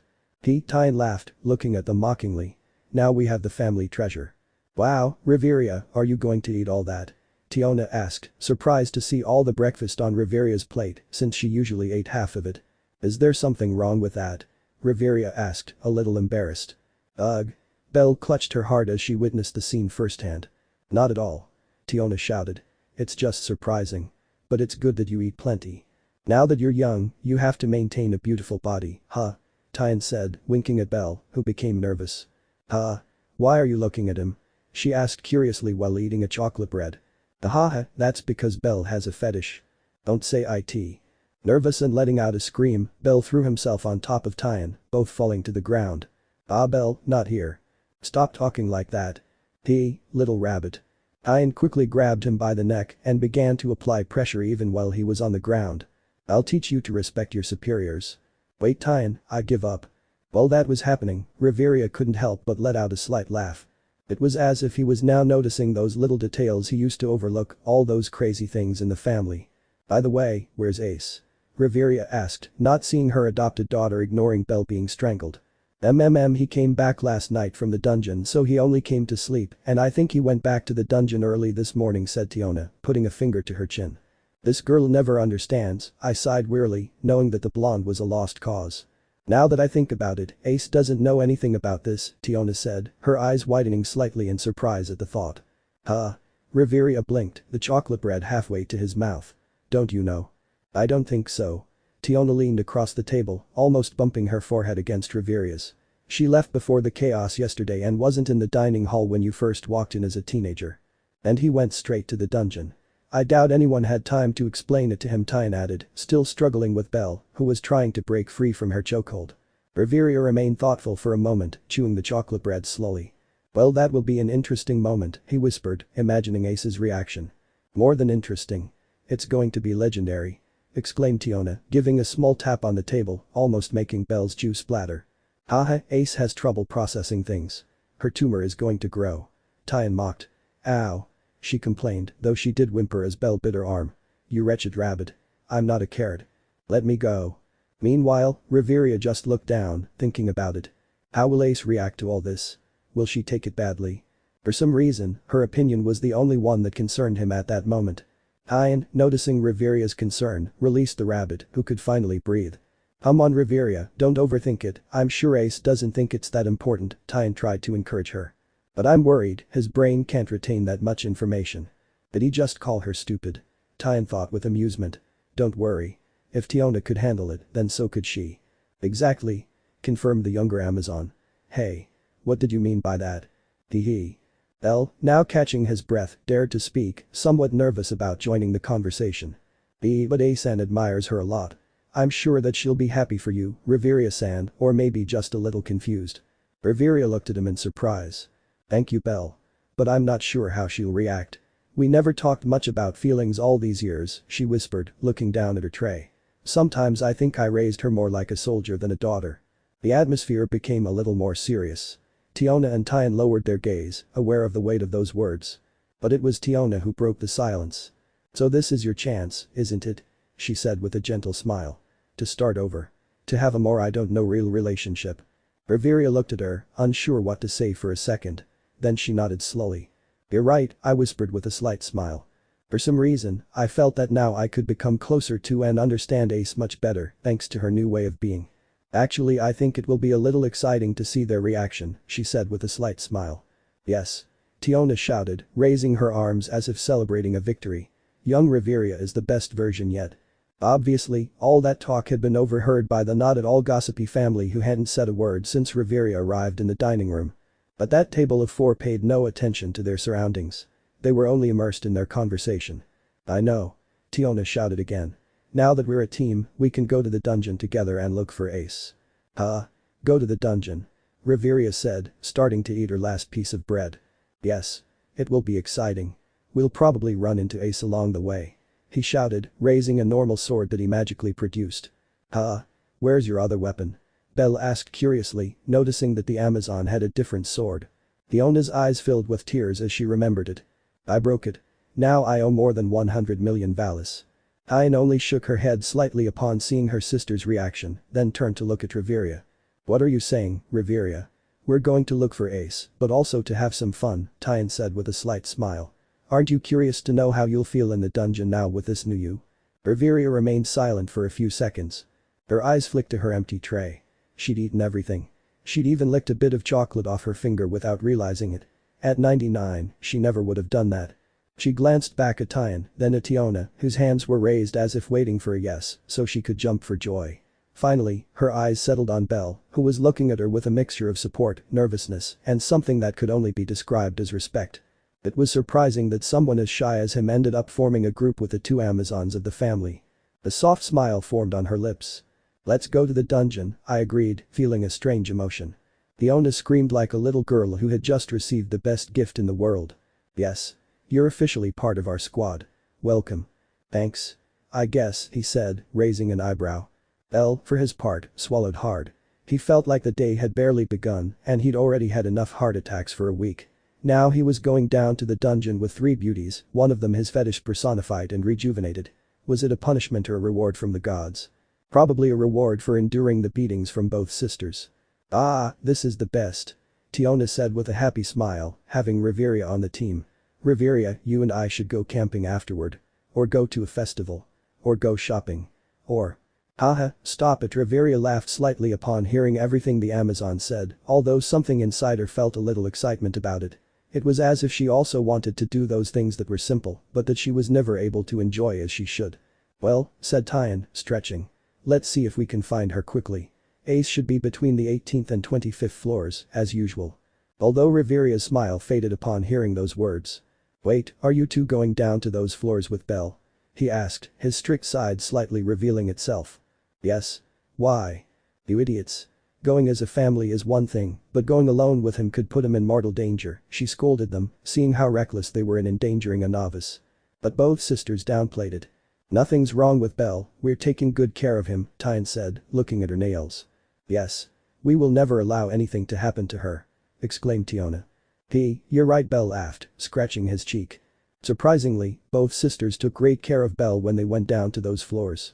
From floor 10 to 25, he had not received damage from a single monster even once thanks to Tiona and Tyne always taking care of him.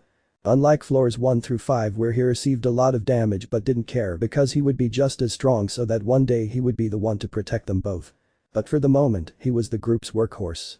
I'm still not convinced he should go," whispered the elf, crossing her arms. "Come on, Riveria. You're not an adult anymore to be acting like this.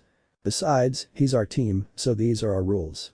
If you're so worried, then hug him tightly and whisper in his ear, 'Don't leave my side,'" Daddy Tyne said, hugging herself. Belle and Riveria's faces flushed as they heard those words. "You idiot." Riveria shouted, grabbing her tray and slamming it into Tyne's face, who clutched her face in pain.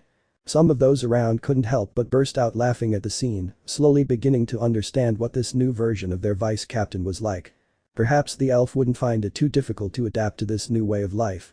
Meanwhile, at the veterans' table, Finn and Gareth continued to watch calmly. "He's already decided," the hobbit remarked with a calm smile. "And she won't go back," added the dwarf, crossing his arms. "I can't say I'm bothered, it's good to see her like this." "Yes, although we have to prepare for the rumors," Finn added, letting out a sigh. Loki chuckled and raised his coffee cup as if making a toast. Let chaos ensue. A while later in Riveria's room. The elf was in her room preparing before going to the dungeon with the new group she belonged to. It was all so strange. With her cloak on the bed and her tunic already arranged, the elf stood in front of the mirror. She silently observed her reflection. It was strange. Very strange. That figure that looked back at her had her face, her eyes, but it wasn't entirely her. Her green hair remained the same, long and silky. Her features, delicate as those of any high elf, remained unchanged. But her skin was smoother, her eyes larger, her features more youthful. It was like going back in time. But not entirely. She placed a hand on the edge of the dressing table, bringing her face a little closer to the mirror. "I don't recognize this girl," he whispered, remembering how she acted in the dining room without thinking anything. For a moment, she saw the Riveria of 80 years ago. The girl who dreamed of traveling the world, who blushed easily, who longed to learn, to love, to grow. That version of herself that was buried under layers of discipline, duty, and responsibilities. And now, like a flower buried under the snow, it was blooming again. Riveria looked down, noticing the slight tremor in her fingers. "I shouldn't feel so light," she told herself, clenching her jaw. "I shouldn't be enjoying this so much." She had spent her life being the voice of reason, the pillar that held the group together when everything seemed to be falling apart. And yet, now that all that weight had been lifted from her, she didn't miss it. She sighed and closed her eyes. She wondered what her 99-year-old self would say seeing her like this, playing with the Amazons, laughing with the three of them, letting emotion replace logic. Perhaps she would scold her or perhaps, just perhaps she would smile with relief. He opened his eyes and looked at himself again. "Perhaps it's time to forgive myself for everything I didn't experience," she murmured softly. Then she took her cloak, draped it delicately over her shoulder, and fastened the brooch with a small elegant gesture, as if sealing a decision. She approached the door and, just before opening it, turned once more toward the mirror. "Today I won't be the vice captain," she whispered. "Today I'll just be Riveria from now on." And with a small smile. Mild. Trembling. But honestly. He opened the door and left the room to go to the dungeon. With a little excitement in their eyes for the new adventures they might experience. There was no point in thinking about all that anymore. I would only live those moments. End of chapter. Chapter 4. Competition. The day is going to be a productive day with little Riveria. The exploration group of 4 had already entered the dungeon, and the most excited of all was Tiona, who was eager to have some fun with this new version of the elf. Riveria, on the other hand, had an expression of annoyance, but not because she was with Belle, Tiona and Tyne, but because all along the way from headquarters to the dungeon all eyes were on her. And he wasn't exaggerating. All of them, absolutely all of them, whether elves, dwarves, gods or hobbits, stood on her in surprise, not knowing if she was Riveria or some younger sister of hers or her daughter. Who is she? Riveria-sama. Did he have a daughter? She's beautiful. Riveria heard those and many more murmurs throughout the journey, so much so that it annoyed her. Fortunately, I was already in the dungeon, so I could relax a little from people's stares. Are you alright, Riveria-sama? Belle asked, breaking the silence somewhat timidly. He had been observing the elf's frown for a while now, and although he didn't want to make her uncomfortable, concern got the better of him. It took a lot of courage for her to open her mouth. She wasn't sure if it was a good idea to speak to him at that moment, but something inside her compelled her to do it. Huh? Riveria turned his head and glanced at him sideways, raising an eyebrow. That gesture made Belle flinch slightly. Oddly enough, that youthful look was much more intimidating than the stern, adult gaze he'd seen so many times before. Don't call me that, he said, his tone firm yet gentle. Belle blinked, confused. What do you mean? Riveria-sama. Don't call me that, I don't like it, he replied bluntly. But. Actually, I've never liked it. It feels suffocating to be treated that way on every corner. There was no anger in her voice, but her sincerity and annoyance at being called that were evident. A few meters ahead, Tyan and Tiona exchanged an amused glance, finding this curious interaction entertaining, something they had never imagined a few days before. Look at her posture, Tyan whispered, observing how Riveria walked. Before, she always kept her back straight, as if she were at a ceremony.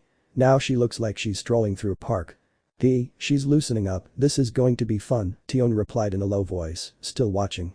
Belle, meanwhile, continued to grapple with the elf and hesitate about whether to grant her request or not.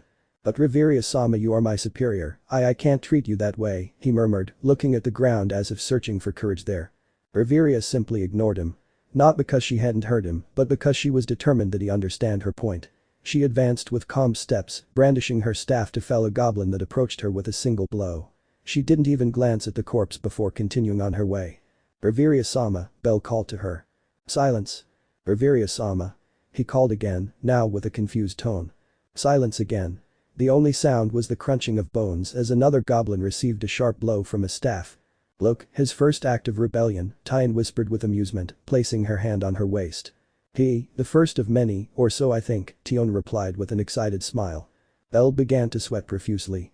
He had never seen the elf behave like this. The feeling was strange, as if he were seeing a new person beneath the same face. And that made him nervous in a way he couldn't explain. Each time it seemed like a completely different Riviera. Riveria, meanwhile, felt that each blow to the monsters was a small jolt against all that reverential treatment that had so wearied her. In her adulthood, she had simply accepted that protocol as part of her life. But now, with this new perspective, it felt suffocating and she no longer wanted to hear it. Riveria? Belle finally asked, his voice softer, almost afraid he had made a mistake.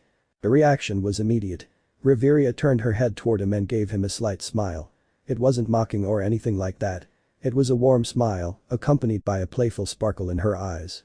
That gesture set Belle's entire nervous system ablaze. He felt his heart pounding wildly and his cheeks flushed bright red. See? It wasn't so hard to call me that, the elf remarked lightly as she tucked a strand of her long green hair behind her ear. It was such a simple movement, but it looked anything but simple. Belle felt like the air was escaping him for a moment when he saw that action and that smile. Was he crazy, or had he been flirting with her with that gesture? Or was that what she was like in her teens? He didn't understand, he just felt a little more embarrassed when he saw the elf let out a soft laugh at his reaction. What's wrong with me? Why am I acting like this? Riveria thought, looking amusedly at Belle. Little by little, her teenage side was taking control, and somehow she felt freer. Riveria looked away from Belle and continued walking, but the smile didn't leave her face. She felt something strange, not unpleasant, but a kind of inner tingling, as if each of the albino's reactions fed that part of herself that in her adult form, she always kept under control. A way in which he could relax and even joke around. That she just joked with Belle even though she wasn't close to him. He was really changing, and today at that age he didn't have a strict father telling him what to do every minute he was free. It's fun, he thought as he twirled his staff with an elegant movement to block the attack of a kobold that leaped from the darkness. The blow was swift and precise. The monster fell with nothing more than a muffled groan. Belle, still a little dazed by what had just happened, quickened his pace to stand beside her. So you want me to just call you Riveria? He asked, hesitating with each word. If he did that, the elves in the family would probably kill him without hesitation. Exactly, she replied calmly, as if she were asking for nothing in particular, knowing full well that she was asking for the end of a custom that had been in the family for years. No titles. No sama. No bowing, none of the just Riveria. Tiona turned around as she walked forward, grinning from ear to ear. Belle, you'd better listen to her, okay? You don't want her to stop talking to you again, he joked playfully. We don't want to see another act of rebellion from the fearsome Riveria. Don't exaggerate, Tiona. You know. It's not that I disliked you, but I'm liking this new version of you much more, Tyne said with a slight smile. I don't know, I feel like we can really be close now. The elf was a little surprised to hear those words, although she didn't show it on her face. Riveria did not respond immediately. She simply stared ahead, absorbing the Amazon's words. Close, you say? She finally asked in a neutral tone, although inside she felt a slight warmth that she hadn't expected. Yes, Tyne replied simply, without taking her eyes off the corridor that opened up before them. I always respected your authority and your strength, but you were so distant that it seemed I only saw the facade, not the person behind it, the real Riveria. Tiona, who was walking beside him, smiled with joy. Exactly. You used to be Riveria-sama, the perfect, wise, and untouchable elf. Now she gestured with her hands, as if gesturing to the current Riveria from head to toe. You're more real. We can be friends. The word friends touched Riveria's heart. Friends. That was something she always longed for in her teens, though for obvious reasons she never had it. The only friend she ever had was Ina, her bodyguard, and even then they couldn't be close friends for much of their lives because of her father, who always kept Ina in line to ensure she treated her with respect. They rarely acted like friends during their teenage years, and by the time they escaped the forest, they were already adults and couldn't behave like teenagers. But now. Riveria watched Tiona and Tyne, who were following her, smiling happily. For the first time, she truly felt part of something. Yes, and seconds later she smiled and said the words her heart had always longed to say in the past, yes, we can be friends. Tyne smiled with joy, and Tiona jumped while suppressing her urge to hug her, since she was still an elf after all. I knew today would be a good day. She exclaimed, still jumping up and down. Now you're definitely part of the group. Tyne just shook her head with a half smile. In the end, the fearsome Riveria also knows how to say something nice, ha friend. Don't exaggerate, Riveria murmured, but her voice lacked any trace of discomfort or annoyance. Instead, it sounded light happy. Belle, who until then had remained silent, couldn't help but glance at them out of the corner of his eye. The more he looked at them, the harder it was to look away. Seeing her like that. Riveria, he said softly, trying the name again without titles. This time, it sounded more natural, although his heart still beat fast from speaking to her like that. She turned her face toward him without breaking stride and raised an eyebrow with that expression that always made him nervous. For some strange reason, he felt that when she looked at him, it was differently than when she looked at the Amazons, with a playful, teasing, or even mischievous touch in her eyes, as if she wanted to embarrass him on purpose. She looks. Belle hesitated, searching for the words. She looks good like that, he whispered, embarrassed. He was going to say the word pretty, but thought it would be too forward. Riveria blinked, surprised by the blunt honesty. She didn't laugh or scoff. She just held his gaze for a second longer than usual and then looked away. Thank you. Tyne, who was in front, turned around as soon as she heard that. Ooh, Belle, flirting with Riveria so fast. I wasn't flirting. He exclaimed, becoming even more embarrassed. Ahaha, after all, Belle has a fetish. Tiona couldn't finish her words because Belle covered her mouth, not wanting to be embarrassed any further. Hey Riveria. I think it's a good time to get a boyfriend, Tyne said, once again capturing the elf's attention. And your first candidate is the lovely Belle. Tyne quickly grabbed the albino by the shoulders and pointed at him. What do you think? White hair, red eyes, lovely voice, beautiful face, he's a real catch. Damn. If I weren't interested in the captain, I would have already. Tyne, don't bother him, Riveria pleaded, seeing how embarrassed the albino was. Seriously, sometimes I think you guys only brought Belle into your group so you'd have someone to tease. Ahaha. Both sisters laughed at the same time, making the elf squint. I suspected as much. Ah. Let's forget about that, Tiona shouted, reverting to her excited demeanor. We're in the dungeon, so we have to have some fun. Have fun? The dungeon is not a place to treat like a game, Riveria said in a scolding tone while crossing her arms. Don't be so bitter. Let's have a competition to see who can kill the most monsters. The younger Amazon suggested excitedly. Competition. That sounds childish even to you, Tiona, he said with a tired sigh. I'm not going to participate in your silly games. Well, so you're afraid of losing, coward. A little while later. With a powerful and precise kick, Riveria twisted the head of a minotaur. The crack echoed throughout the corridor before the enormous body fell lifeless to the floor, raising dust and a dull echo that faded into the distance. 10 points. The elf shouted proudly, brushing a strand of her long green hair that had fallen across her face. Her wide confident smile seemed to light up her eyes. It's not fair. Tiona shouted, slicing a minotaur in half and walking indignantly toward the elf. Why are the monsters you kill worth 10 points and the ones I kill only worth 5? Riveria turned her head calmly towards her, as if the answer were the most obvious thing in the world. That's because I kill them with style, not like you, who do it savagely, Riveria replied with a victorious smile. You're a cheater, Tiona whispered, though she smiled excitedly at the whole thing. More minotaurs are coming. This time I'll score more points. Meanwhile, in the background, Tyan and Belle watched in astonishment as the two women killed the minotaurs. Well, they were just watching Riveria and how she had accepted Tiona's game. Tyan crossed her arms, looking at the scene with a smile that mixed amusement and amazement. And I thought I'd never see this, he muttered as a minotaur fell with a thud, the victim of a perfectly calculated blow from Riveria's staff. The elves in the family would be convulsing if they saw this. Belle, for his part, didn't even know where to look. Part of him was impressed by the elf's strength and skill, another part was more focused on that smile that didn't seem to want to leave her face, that beautiful smile full of emotion, an emotion she didn't seem to have shown in decades. Has it always been like this when you were younger? He asked in a low voice, almost as if he feared that Riveria could hear him from a distance. Tyan glanced at him sideways and smiled while shrugging her shoulders. I have no idea. But if you ask me, I think this version of her has more spark and I like it. And apparently you like it more. Your fetish for elves keeps growing. I curse the day they gave me that truth potion, Belle whispered, embarrassed. Up ahead, Tiona let out a triumphant cry as she pierced another minotaur with a swing of her sword. 15 points. She exclaimed excitedly. 5, corrected Riveria without even looking at her as he forcefully struck a minotaur which became embedded in the wall. What? That was unfair. Protested the Amazon. The elf turned her head slightly and, with a mischievous glint in her eyes, said. I make the rules of the game, I change them, and you follow them. Cheater. Tiona shouted, but with a laugh that showed she was actually enjoying it all.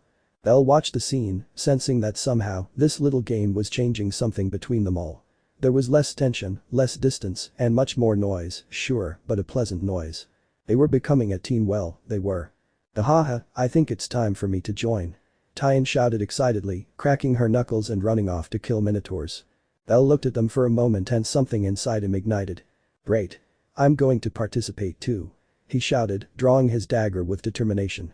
He ran towards the nearest minotaur, leaped forward and stabbed hard, but as soon as the blade made contact, the dagger broke into several metal pieces that fell to the ground.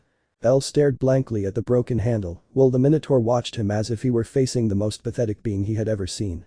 Oh, shit, I forgot I'm level 1, he muttered, putting a hand to his face, wanting to punch himself for his own stupidity. Fortunately, the friend of all children raised his fist, as big as his head, ready to fulfill Belle's dream. It's going to hurt, Belle whispered, accepting his fate. Riveria, Tiona and Tyan, too focused on their points tournament, realized too late the misfortune that was about to occur.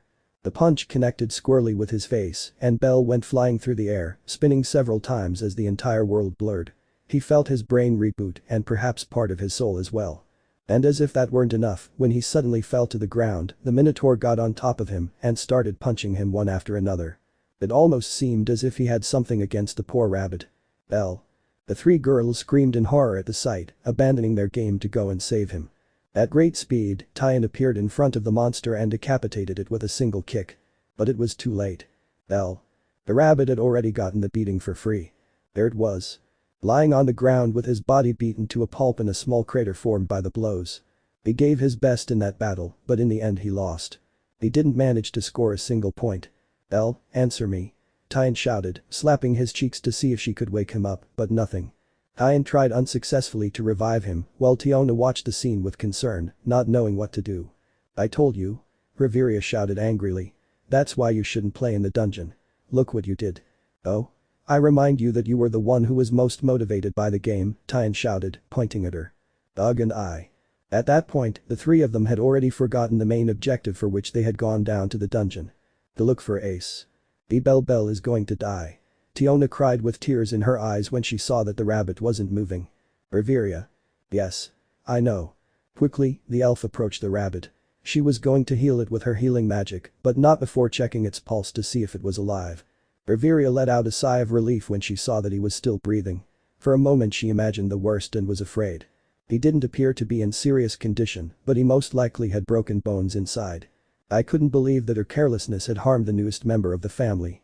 Even if she was a teenager, it was no excuse for that mistake. Save him, Riveria. Tiona shouted as she killed the minotaurs that were around her. This will be quick, he whispered. She placed her hands on the boy's chest and began to channel her magic. She was prepared to use all the power of her mind necessary to make him as good as new. Her expression was serious, ready to heal him. Until the moment came to pronounce the spell. "What are you waiting for?" Tyan asked when she saw that the elf had remained still. "Shhh, be quiet, I'm concentrating," she whispered, though her nervousness was evident in her expression. Because he had forgotten how the spell began. What was he like? He thought, a drop of sweat trickling down his forehead. "Come on, Riveria, he's dying on us." And Tiona's screams didn't help at all, exaggerating the situation, since even though Belle had received some good punches, he wasn't on the verge of death. Riveria, you're worrying me. I remember now. Lumi, no, that's not how it was. Lulu moon. No, light. Healing light. Then the obvious happened. Tiona and Tyan had to cover themselves with their hands from the explosion as they watched Belle fly through the air, although Tiona managed to catch him in time. And from the other end, Riveria went flying and fell face down on the ground, with his body emitting smoke and some of his clothes torn to shreds. It was more than obvious what had happened. I'd had a will-o'-the-wisp. Both Amazons were in shock at what they had just witnessed. Slowly, they approached the elf, whose eyes were spiraling, a sign that she had fallen unconscious. After that, they both turned to look at each other, still unable to believe it. Riveria. Did she have a will-o'-the-wisp? They both whispered, unable to believe it. Riveria missing a chant. It was madness. Tyan looked at Riveria lying on the ground, her hair singed at the tips and a couple of strands raised like insect antennae. "This," he said, trying to stifle a laugh. "This is historic." Tiona, who was still holding Belle in her arms like a broken doll, looked at her with wide eyes. "Don't laugh."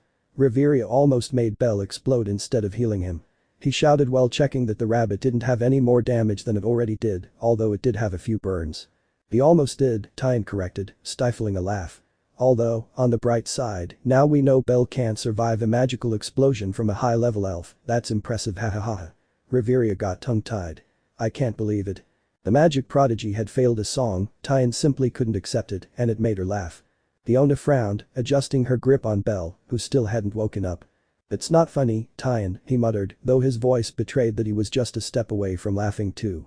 Tyan bent down and lifted Riveria, who, despite being unconscious, maintained an expression of pride, or perhaps it was just that his face had been frozen by the explosion. "I think we have no choice but to return to the surface," said the elder Amazon, shaking her head slightly and still with a wry smile. "And we didn't even accomplish the objective for which we entered the dungeon." "Look for Ace?" Tiona asked, and her sister nodded. "We're on the 16th floor. She's probably much lower down. It's best if we look for her later at headquarters so she can see Riveria." "If she wakes up," Tyan whispered, looking at the elf in her arms. "Hee-ha-ha, she forgot her song. Wait, isn't that worrying? Looks like someone will have to sit around learning magic from scratch again." Both sisters would take advantage of that event to make fun of their new friend. They knew how proud she was and how hateful it would be to be reminded of that mistake, and they were eager to see her expressions. Thus, with their day in the dungeon over, both sisters began their journey back to the surface, each carrying an injured person. However, amidst all that, one thing had become clear to both sisters. The new Riveria, however powerful she might be, was not the same perfect and wise mage that everyone knew. She was an imperfect teenager, somewhat competitive, with a mischievous laugh, and the ability to forget even her own spells, and that both girls liked her. They were excited to find out what would happen tomorrow with their new friend and, at the same time, to make fun of her for her carelessness. The real adventure for Riveria had only just begun. End of chapter. Chapter 5. Declaration of War. A week had passed since the incident in the dungeon where Riveria failed in her magic. A week had passed since she had become a teenager, and as expected, Horario had already made up all sorts of stories about that event. At first, no one believed that the young elf accompanying the Loki Familia's Amazons was truly Riveria Ljos Alf, the wise, the strict, the hexy mature woman, the one whom even high-level adventurers treated with respect. But the evidence was too clear. That woman was Riveria. The rumor spread quickly throughout the city. At first, the most popular version said that she was his secret daughter, a young woman whom Riveria had kept hidden for years and who was the product of an affair with another elf. Obviously, that theory enraged the elves, who said that their princess would not be capable of such a thing, ordering all those who spread the rumor to be silenced. Others claimed it was her younger sister who had come to visit Horario to see her sister. It was one of the most acceptable theories for the elves. The theories ranged from the absurd to the comical. The failed experiment in ancient magic. The blessing from the spirits of the forest. A divine punishment, or even a strategy of the Loki Familia. What was the strategy for? Well, who knows, but there was the theory. Whatever story was being told, they all shared something in common. Curiosity. And that curiosity turned the new Riveria into the center of attention in Arario. Every time she surfaced, all eyes followed her. Adventurers who had once trembled in her presence now simply stared at her in bewilderment. Some dared to greet her, believing she was a simple apprentice sorceress. Others, more daring, tried to invite her for a drink or a walk, among them several young elves who fell in love at first sight. What was once a symbol of wisdom and respect had become a figure filled with rumors, tender smiles because of how beautiful she looked, and marriage proposals. A total mess. In the Loki family, the change had been even more difficult to assimilate. For the first few days, everyone expected the effect to be temporary, that at any moment Riveria would regain her mature hexy body and her usual seriousness. But the days passed, and with each sunrise, the elf seemed to drift a little further from the woman she had once been. At first the changes were small. A more frequent smile, a more relaxed way of speaking, a less stern expression when listening to Tiona's nonsense or Bet's insults. But soon those small changes transformed into something bigger. She stopped getting up before dawn to study or do paperwork. She was almost one of the last to wake up. She switched from the bitter tea she used to make to sweet drinks with fruit. Sometimes she could be seen humming songs for no reason or trying out different hairstyles in front of her bedroom mirror, something unthinkable in the old Riveria. Lafia was one of the most affected. For years she had seen Riveria as her teacher, her role model, the very embodiment of what an elf should be. Disciplined, wise, perfect, and elegant. But now, every time she entered the library, she found her teacher clumsily trying to braid her hair or laughing at some joke book lying around. The authority of the family's former vice captain had become distant. And although no one dared to say it openly, many were beginning to treat her more as a precious friend than as a leader. They no longer bowed every time they passed by her, now they were casual greetings, a hey Riveria. Or good morning Riveria, nice hairstyle. Changes that in one way or another began to make the elf feel more relaxed and comfortable.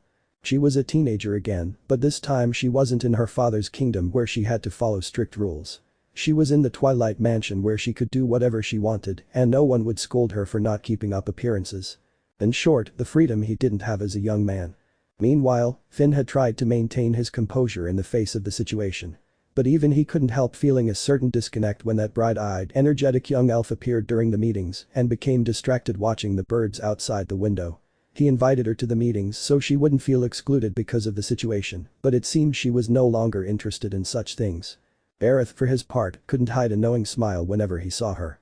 He said he was too young to worry about old people's things, though deep down he also found it hard to accept that the woman with whom he had shared so many battles now behaved like a teenager fresh out of her village. Fiona and Tyan, of course, were the ones who enjoyed it all the most. They saw her as a sister whom it was impossible not to love. They taught her games, dragged her around town, and even took her shopping. Riveria, far from objecting, seemed delighted with it all. She laughed easily, got excited over simple things, and had even become somewhat clumsy, tripping or bumping into objects in the headquarters corridors, something that would never have happened with a wise 99-year-old woman. It was as if the spell that had physically shrunk her was also affecting her mind. Not in a violent or dangerous way, but it was there. With each passing day, the distance between the adult Riveria and the teenage Riveria grew wider. The memories were still there, but her way of interpreting them changed. What was once discipline was now curiosity, what was once patience was now impulsiveness. Wisdom hadn't disappeared, but it hid behind a layer of naivety, as if her mind had rejuvenated along with her body. And there was something more to all of that. One small detail. One that couldn't be overlooked. A detail that amused many in the family but angered others, elves. And that's all because only they knew, because if the elves of the whole city knew too, they would be seething with rage. And what is that? Hello Belle. Ah.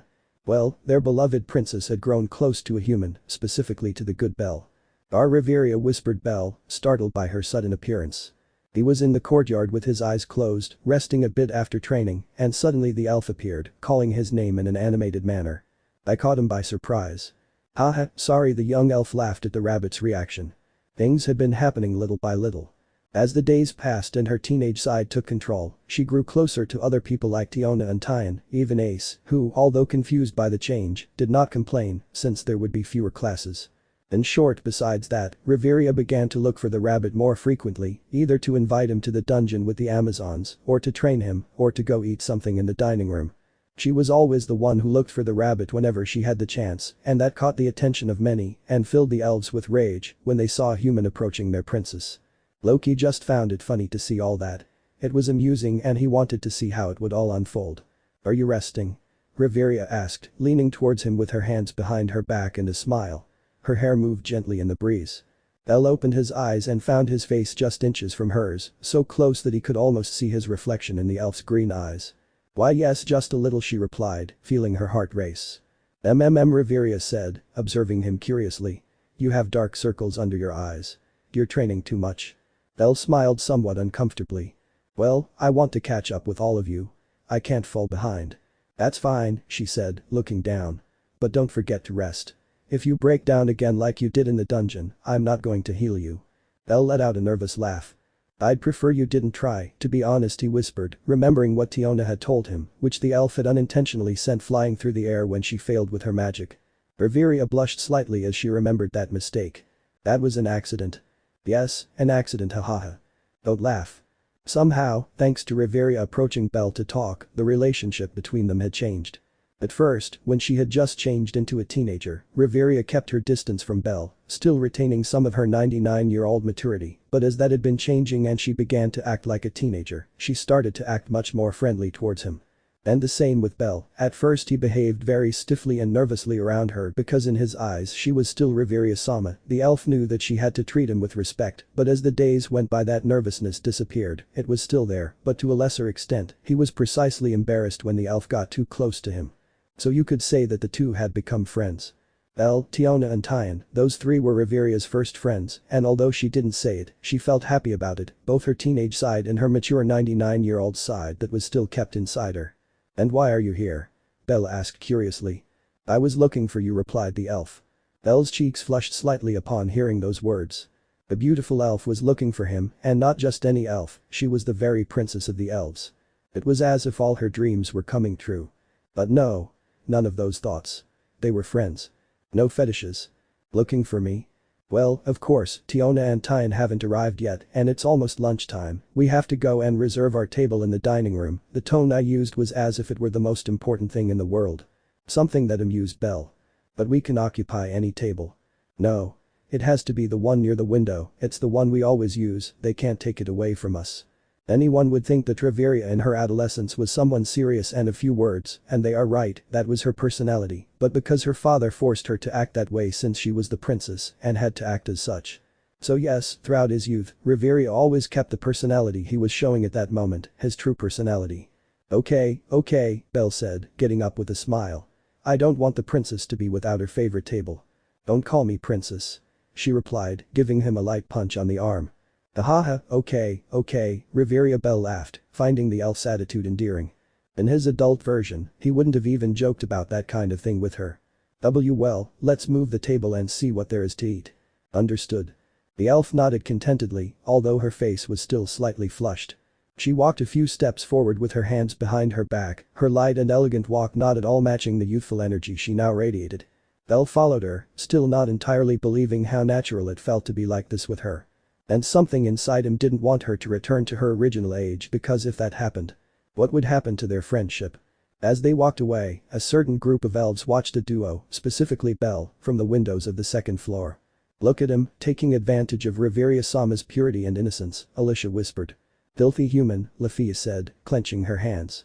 "He wants to take advantage of the fact that Riveria-sama is kind and sociable with everyone to approach her with ulterior motives," said another blonde-haired elf.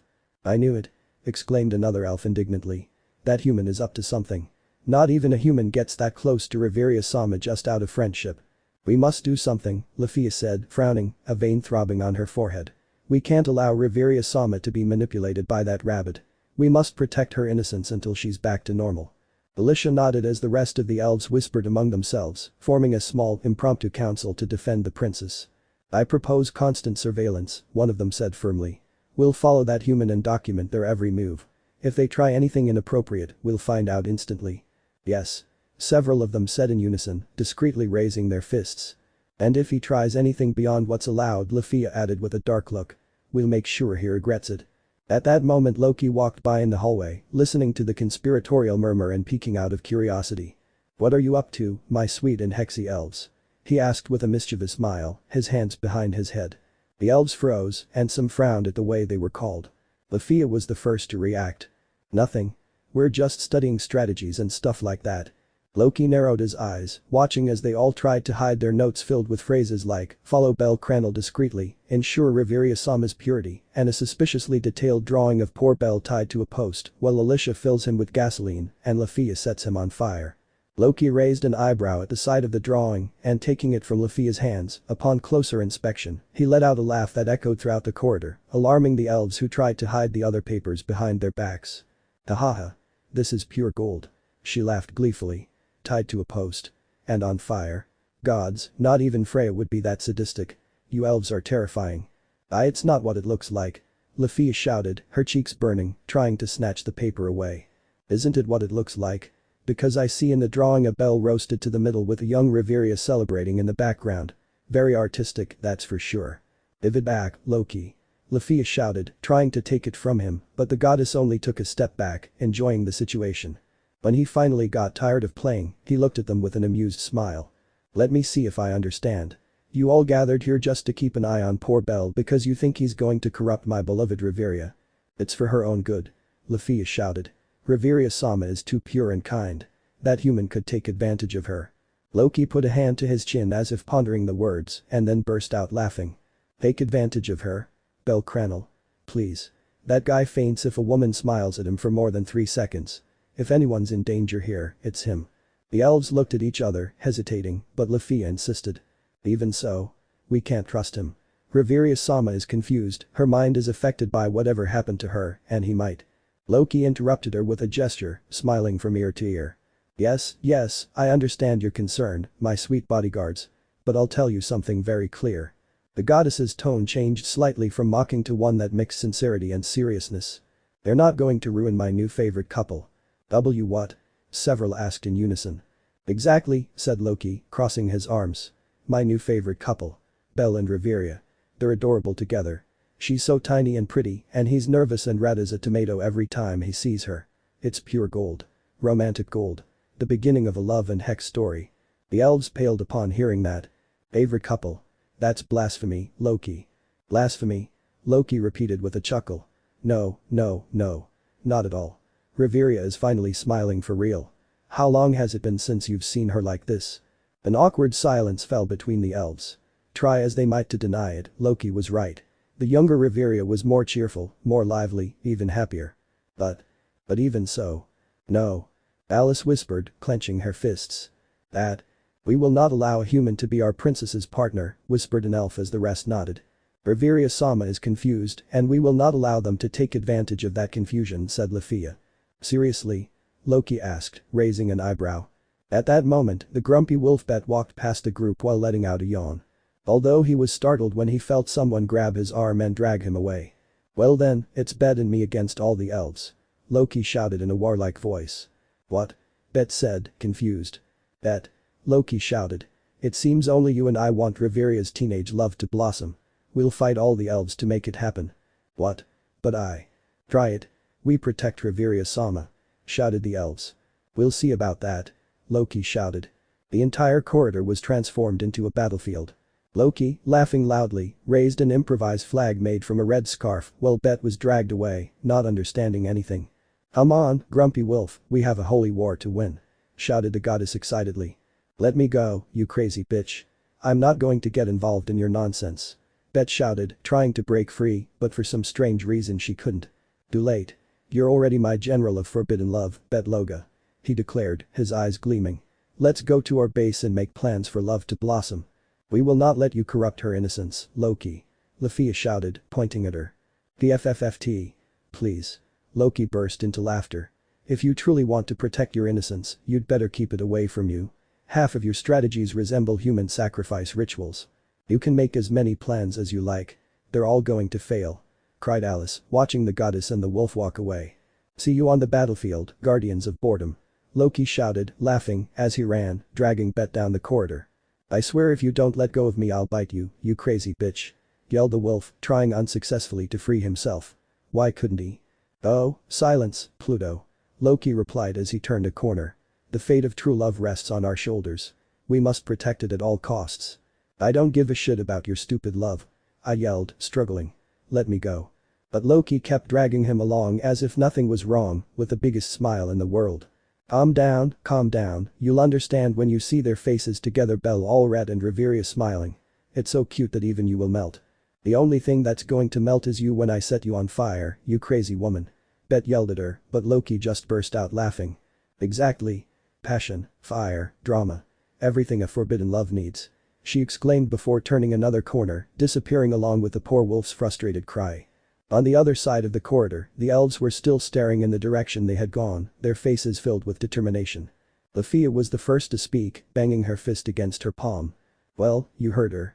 If that goddess thinks she can play with Riveria Sama's feelings, she's very wrong. That's right.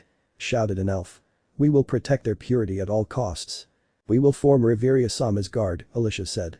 Patrols, surveillance, hourly reports. No one, I repeat, no one will approach her with ulterior motives. And especially not that human. Lafia added, a menacing glint in her eyes. If we even see him smile suspiciously at her. What will we do? Asked a younger girl. We will destroy it. And Loki and Bet will be swept away. The group nodded in unison. Some took out notebooks to write down guard shifts and ways to protect her. For the purity and innocence of Riveria Sama. Alicia shouted, raising her hand. By Riveria Sama. They all repeated. And while they were screaming, Riveria and Belle were calmly eating their food, waiting for Tiona and Tyan to arrive. Without knowing what was being planned behind their backs. End of chapter. Chapter 6. My friends. We find ourselves in the room of a certain teenage elf who was sitting in front of a desk. Judging by his concentrated expression, anyone would think he was studying or doing some very important paperwork. Well, no. Nothing of the sort. The beautiful young elf was drawing. I think that would be fine, she thought with a smile as she looked at her drawing. And what was he drawing? Well, something innocent, a little thing that occurred to him last night. Yes, it's perfect, it's going to look amazing, she thought as her eyes sparkled slightly with excitement to see how it would look. So she quickly grabbed the drawing and left her room to find a certain person to help her with her crazy idea. I walked through the hallways, maintaining that lovely smile of his, while looking all around to see if I could find him. But at a crossroads, the young princess encountered other people. The group of elves who opened their eyes when they saw her. Ah, girls. Riveria exclaimed as she approached them. For her they were no longer her students, they were colleagues and perhaps friends. I wanted to get to know them better, to walk with them, to laugh. I wanted to because they were girls of the same race. But. Riveria Sama. They had never stopped treating her with respect, even though she had asked them to stop many times. Riveria's smile vanished when she heard them call her name, stopping and crossing her arms with a frown. What did I tell them? He asked. The elves nervously averted their gazes, knowing perfectly well what he meant. I've told them plenty of times to stop calling me that. I'm sorry, but we can't do that, Riveria Sama, Alicia whispered. Because you are our princess. You deserve all respect, exclaimed Lafia. Riveria let out a long sigh, bringing a hand to his forehead. How many times do I have to repeat myself? I'm not your teacher anymore, or a noblewoman, or anything like that. I'm just Riveria, she said wearily. I'm not a princess here, I'm just another adventurer like you. The young elves looked at each other uncomfortably, as if she had just asked them to stop breathing. But. Lafia tried to say, pressing her staff to her chest. It would be disrespectful to call her anything else. It's not disrespectful, Riveria replied, crossing her arms and turning her head slightly with a grimace of frustration. It's just a more comfortable way for us to talk. Her tone softened, her guard lowered. I really want to be treated as an equal. I don't want you to think I'm unattainable. The elves remained silent. Lafia lowered her head, visibly uncomfortable. Alicia, on the other hand, watched her with curiosity. So you want us to treat you like a friend? He finally asked. Riveria nodded with a small, excited smile. Exactly. The elves exchanged glances. Then, almost in unison, they spoke in a firm tone. Understood, Riveria Sama. The elf felt a vain throb in her forehead when she saw them do it again. Riveria closed his eyes, pressing his lips together in an attempt to maintain his composure. Forget it. The elves just looked away nervously. It was too difficult to ask them to do that. It was like asking them to never eat again, although even that was much easier than ceasing to speak respectfully to their princess. Do you need anything, Riveria Sama? An elf finally asked with a nervous smile. Upon hearing that, Riveria quickly remembered her main objective. Right, do you know where Belle is? The group immediately tensed up as they opened their eyes in surprise, clenching their fists upon hearing that human's name. Lafia narrowed her eyes suspiciously. Belle Krenel? He repeated, his tone suggesting he was holding back. Why are you looking for him, Riveria Sama? Another asked with a forced smile. I just need your opinion on something, nothing more, Riveria replied calmly, but that didn't help at all. The elves looked at each other and their expressions changed from nervousness to pure panic. Impossible. Lafia shouted, taking a step forward as if she were protecting the most important being in the world. We cannot allow that. What? Riveria looked at her, confused.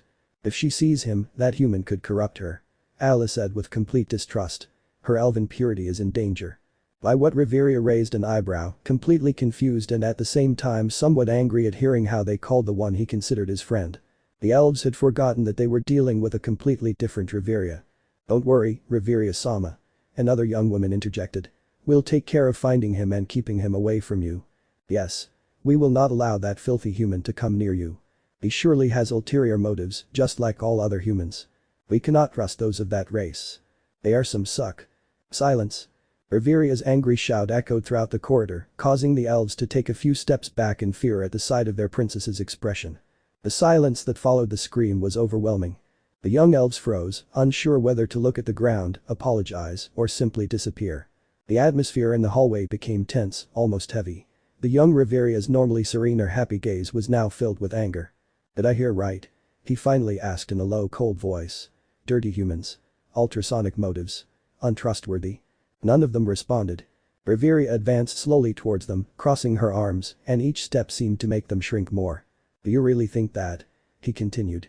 Do you really believe that because he is of a different race he is less worthy of respect than you? Lafia swallowed, gripping her staff tightly. Then no, that's not it, Riveria-sama, we just want to protect her. Protect me? Riveria repeated with a bitter smile. Protect me from what? From the one I consider my friend. The elves exchanged confused glances, unable to respond. Riveria took a deep breath, trying to remain calm. You have no idea what you're talking about. Belle isn't a danger. Her voice softened but remained firm. He's kind, innocent, brave and yes, a little clumsy. Her lips curved slightly into a smile. But he has a heart that many high-level adventurers would envy. Lafia raised her head slightly, her face flushed, torn between obedience and stubbornness. But Riveria-sama, you are our princess. You can't get so close to someone like him. It's not right. Riveria frowned. Correct. He repeated. And who decides what is right and what is wrong? You? Or the old habit of looking down on everything, as if other races were insignificant, unworthy of sharing the same air as you? His words fell like daggers. One of the younger elves lowered her head, tears welling in her eyes. Lafia, on the other hand, seemed to want to reply, but couldn't find the words. Listen carefully, Riveria finally said, her tone shifting to a deeper, more authoritarian one, like the adult who had vanished some time ago. That way of thinking is what drove me away from the forest, from my own people. I grew up hearing the same phrases you just uttered. I saw how they looked down on anyone who didn't have elven blood. It disgusted me, seeing how they wouldn't let me be free, because they didn't want me to associate with other races they considered inferior. He paused, clutching the drawing he was holding in his hand. And I got tired. I got tired of that empty pride, of that purity they boast so much about, but which is useless for understanding or accepting others. The elves listened in silence, some with shame, others with anger, but not for their princess. No need to say more. Belle has more courage and compassion in his heart than many elves I've known in my entire life, Riveria continued. He makes mistakes, he stumbles, he gets up, and he tries again. And he has never, ever treated anyone with contempt, not even when they look down on him as if he were worthless. Lafia opened her mouth, trembling. But Riveria-sama, humans always end up causing harm. Magic swords. And what about the elves? Riveria interrupted quickly. Have they forgotten that we too have made mistakes, that we have isolated ourselves out of arrogance, that we despise what we do not understand? His words hit hard. Several women lowered their gaze, unable to meet his eyes. Riveria took a deep breath and her tone softened, although the anger was still there. Look, I'm not asking you to trust him. But I am asking you to stop judging him by his race. If you want to protect me, start by understanding what truly matters to me and don't decide who my friends are and who they aren't. That's not your place. Alicia looked up shyly. And what's it to you, Riveria-sama? Riveria stared at her. The people around me. Not their origins, their titles, or their races. Just the people. I want to form real bonds, not fake relationships. I want to be free. There was a long silence. The atmosphere in the hallway became lighter but still heavy with guilt. Lafia bit her lip, holding back tears. I just wanted to make sure no one heard her, she finally whispered, her voice breaking. Riveria looked at her for a few seconds and then sighed. I know, Lafia. But protecting doesn't mean chaining up. And much less deciding who can or can't approach me. The words pierced the young elf's chest. Riveria took a few steps towards her and put a hand on her shoulder. If you truly respect me, then don't treat those I care about like trash, because I remind you that Belle is part of the family and I don't tolerate discrimination here. Lafia lowered her head in shame. I am sorry. Don't tell me, Riveria replied with a gentle smile. Tell him when you have the chance. The silence lasted a moment longer until one of the younger elves spoke in a low voice. Do you really consider him your friend? Riveria looked at her and nodded. Yes. Belle is my friend, just like Tiona and Tyan. And they have more right to be by my side than all of you put together if you continue to think that way. The phrase landed like a bucket of cold water. The elves opened their eyes in astonishment. Lafia shuddered as if she had been punched in the chest. Riveria didn't stop there. Because they see me as I am. Not as a princess, or a teacher, or a sacred figure. They see me as a person. And that's something you haven't learned to do yet. One by one, the elves lowered their heads, ashamed, some even murmuring apologies. Riveria sighed and turned to continue on her way. Before leaving, however, he stopped and looked back at them. I really want us to change this, she said in her calmest, almost maternal tone, the one she hadn't used in a long time. I want to be able to talk to you without feeling trapped in a glass cage. I'm not your princess. Not here, not in the Loki family. I'm just another classmate. Lafia looked up, still holding back tears, and nodded slowly. I'll try to understand Riveria-sama. The others nodded slightly. Riveria sighed resignedly but gave him a slight smile. Well, one step at a time. And with that, she continued walking down the corridor, leaving behind the group that was silently watching her. When she turned the corner, the elves finally released their pent-up breath. Alicia looked at Lafia with some concern. I think we really made her angry. I don't think, Lafia replied in a low voice. I'm sure. While they were whispering, Bet stood in a corner, having observed everything from beginning to end. In his hands he held a communication stone. Scooby, what happened? Loki's voice was heard in the communication stone. Things got heated and don't you call me that, you wretch, said the grumpy wolf. What exactly happened? I just shut all those annoying elves up, hahaha, they deserve it for discriminating against others. Didn't you bite your tongue when you said that? Be quiet. It doesn't matter, hahaha, I like the little Riviera more and more each time. I still don't know why I'm playing along. Because it's fun. Meanwhile, with Riveria. She was walking through the corridors and at one point let out a long sigh. That felt liberating, she thought, feeling a great peace in her heart. Everything she had said was what she had always felt and kept hidden for so many years, and now, as a teenager, she was able to release it completely. For years. She thought as she walked, letting her fingers gently brush against the walls of the corridor. I kept quiet out of respect, out of duty, out of fear of disappointing my family. Her gaze softened, remembering the admiring faces awaiting perfection in her, the voices filled with pride, and the whispers that always accompanied her in the forest. I was always told I had to be perfect. That an elven princess should maintain composure, purity, distance, that she shouldn't mix with anyone outside our race. A small tired smile crossed her face, but what's the point of all that if it isolates you from the world?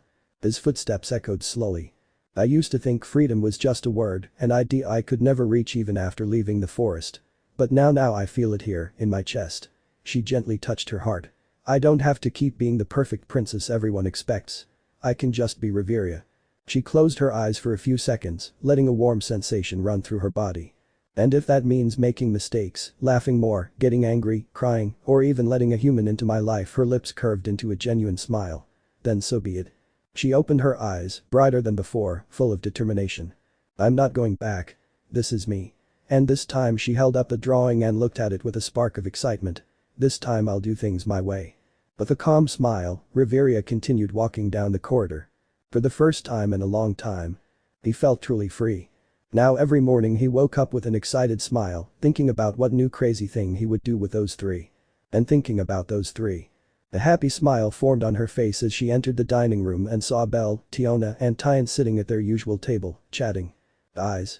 The young Riveria called out excitedly as she approached them with the drawing in her hands. Riveria, you've finally arrived. Tiona shouted with a huge grin. For a moment I thought you had reverted to your adult form and were doing paperwork, Tyan said with a laugh.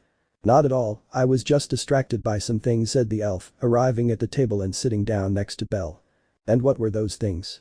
Tiona asked, leaning forward curiously with that smile that was always on her face. Yes, you sound mysterious, Riveria, Tyan added, taking a sip of her juice.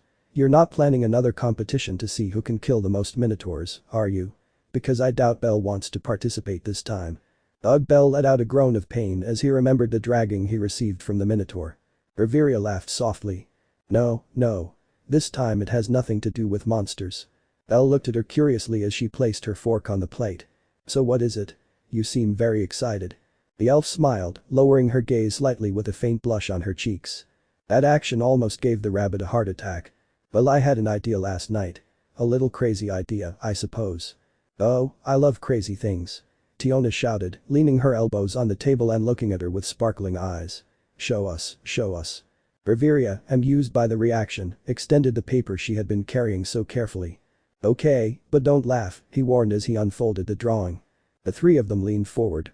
The paper bore a delicate design. A vine of elven leaves intertwined in a circular shape with a small eye at its center that seemed to represent a spark of magic. The linework was fine, beautiful, with a touch of elegance that only Riveria could have achieved. What is that? Belle asked, with a mixture of amazement and confusion. It's really beautiful. It looks amazing, Riveria added, smiling approvingly. Although I can't imagine you drawing things like that. Tiona tilted her head, observing with squinted eyes. It looks like something you'd put as a logo or maybe on a piece of jewelry. Is the circle for a sacrificial ritual? Riveria shook her head with an amused smile. Not quite. So? They all asked at the same time. The young elf looked at them calmly, as if enjoying the suspense, and then dropped the bombshell with complete composure. It's for a tattoo. There was total silence at the table with the three of them staring at her, unable to believe it. Riveria had to nervously look away, knowing that's how they would react. And then. What? Fortunately, the dining room was huge, and the few people who were there were at the tables furthest away. The tattoo. The three shouted in unison, unable to believe it. A tattoo, you say? Belle stammered, his face as red as a tomato. But Riveria, that's very daring. Where are you going to get it done? Tiona asked, practically jumping onto the table with excitement. I want one too. Don't tell me it's going to be something big, Tian added, raising an amused eyebrow. I can't believe you're even considering that. Riveria looked at them one by one, enjoying their exaggerated reaction. Why so surprised? She asked, feigning innocence. I want something to remind me of this time of you all, of everything we've been through besides, I've always been curious what one would look like. The three of them were speechless. Tiona was the first to regain her speech. That's so cool. She exclaimed with a radiant smile. Rebellious Riveria. I never thought I'd hear that in my life. You're definitely hanging out with us a lot, Tian added, laughing. Belle, still unsure whether to laugh or worry, lowered his gaze with a small smile. If it means so much to you, then I'm glad, she said sincerely. But it still scares me a little that you say it so calmly, and I feel like if you ever go back to your original age, your adult self is going to curse you. Riveria let out a soft laugh, that sweet and funny laugh that characterized her so much lately. Relax, Belle. It won't be anything too big, just something small. It might be a tattoo.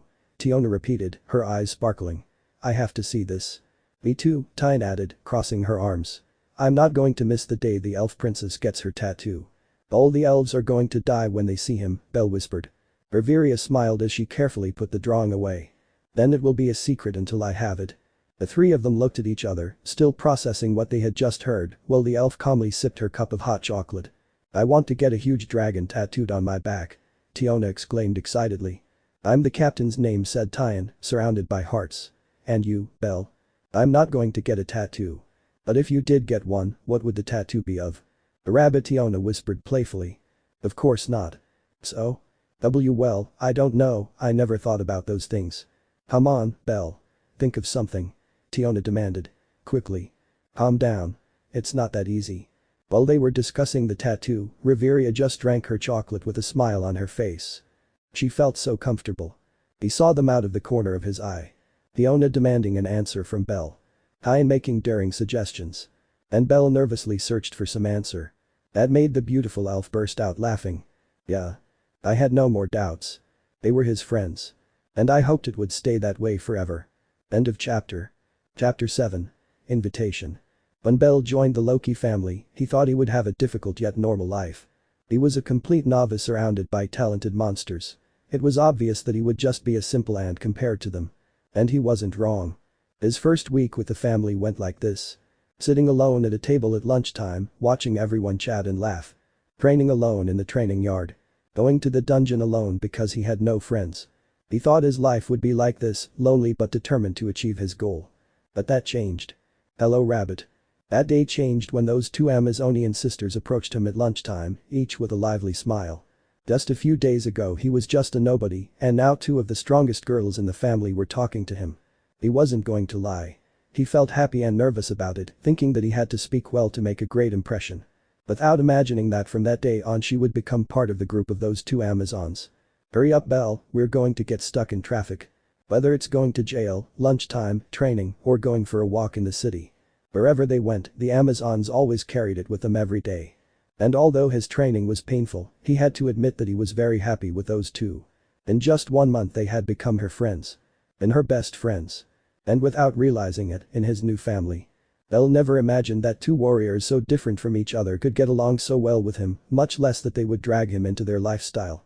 Fiona, with her inexhaustible energy and her smile that seemed to shine even inside the dungeon, was a whirlwind that knew no fear.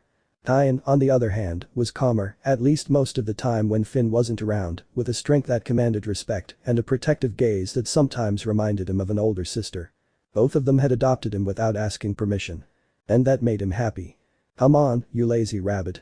Tiona would shout every morning as she dragged him out of bed and barged into his room without permission. The sun's already up and the monsters aren't going to kill themselves. And he, with his hair disheveled and his eyes half open, could only follow them while thinking that it felt good. Tired, yes. Sore too. But happy. And that could have been the end of it, a happy life alongside those two beautiful Amazons. But not. Because the final boss in his life suddenly appeared. Exact. Little Riviera. Honestly, Belle never thought he would exchange words with such a gorgeous elf for 3 reasons. One was the family's vice captain and the other a newcomer. It was obvious he would never notice her presence. Second, she was the princess of the elves. If the psychopaths saw him trying to talk to their princess, they would kill him. And 3, she was a beautiful 99-year-old woman. What kind of conversation could I possibly get out of someone as wise as her? So it just stayed like that, with Belle admiring Riveria from afar. He had a fetish for elves, but in his family they were all unintentionally racist weirdos. And the only one who wasn't like that was someone full of wisdom who was probably bored of talking to a boy her own age. But all that changed that day. What are they doing? When a very young version of her appeared before him, the Amazons already had a curious expression. It was at that moment that his entire life, which had already changed, had now changed even more. It was no longer just Tiona, Tyan and him. Now Riveria had also joined that group of crazy people. And although he didn't say it, he felt happy to have become someone close to that version of Riveria. And he also couldn't deny that something inside him was beginning to awaken the more he spent time with her.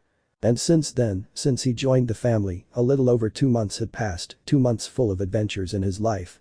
Belle sighed after remembering that. He was alone in the family library, reading a book about heroes at one of its many tables. She had gone there to escape, at least for that day, from Tiona and Tyan's training. At least I wanted there to be a day where I didn't have any fractures. But going back to the beginning of his thoughts. There was something that had been on his mind for a long time and that he couldn't get out of it. Something that, although he wouldn't admit it, he loved and at the same time filled him with shame. And what was that? Well. Hello, Belle. There wasn't a single day that Riveria didn't look for him. The moment he lowered the book, he could see the beautiful elf sitting in front of him, looking at him with a beautiful smile. He still didn't understand why the beautiful elf sought him out every day to spend time with him, although he didn't complain. It was curious how before he thought she would never speak to him and now that same elf was always looking for him. "I was wondering where you were and you were here, hiding in the library," laughed the elf as she moved her feet under the table from side to side. "Riveria," he whispered, seeing that beautiful smile that he was starting to like quite a lot. The elf tilted her head curiously, resting her elbows on the table as she watched him with that curious and tender expression that only she could have. "What's wrong?" he asked in an amused tone. "Am I interrupting your reading of heroes?" Belle looked away, noticing how his heart was beating a little faster than normal. "It was always the same when I was with her." "And no, not at all. You just surprised me," she replied with a nervous smile as she closed the book. Riveria clasped her hands on the table and watched him with a smile. The light streaming through the window illuminated her green eyes, making them seem to shine brighter than usual for a moment. "It was always the same. Every time I spoke to him, I noticed that his eyes shone brighter." "I surprise you often," she remarked with a soft chuckle. "I'm starting to think I enjoy doing it." "I've noticed," he whispered, trying not to blush. "And what are you doing here today? I thought you'd be training with Tiona and Tyan." Lately the elf had been training with the Amazons because her combat skills had diminished somewhat, as had her magic, so she studied and practiced at night.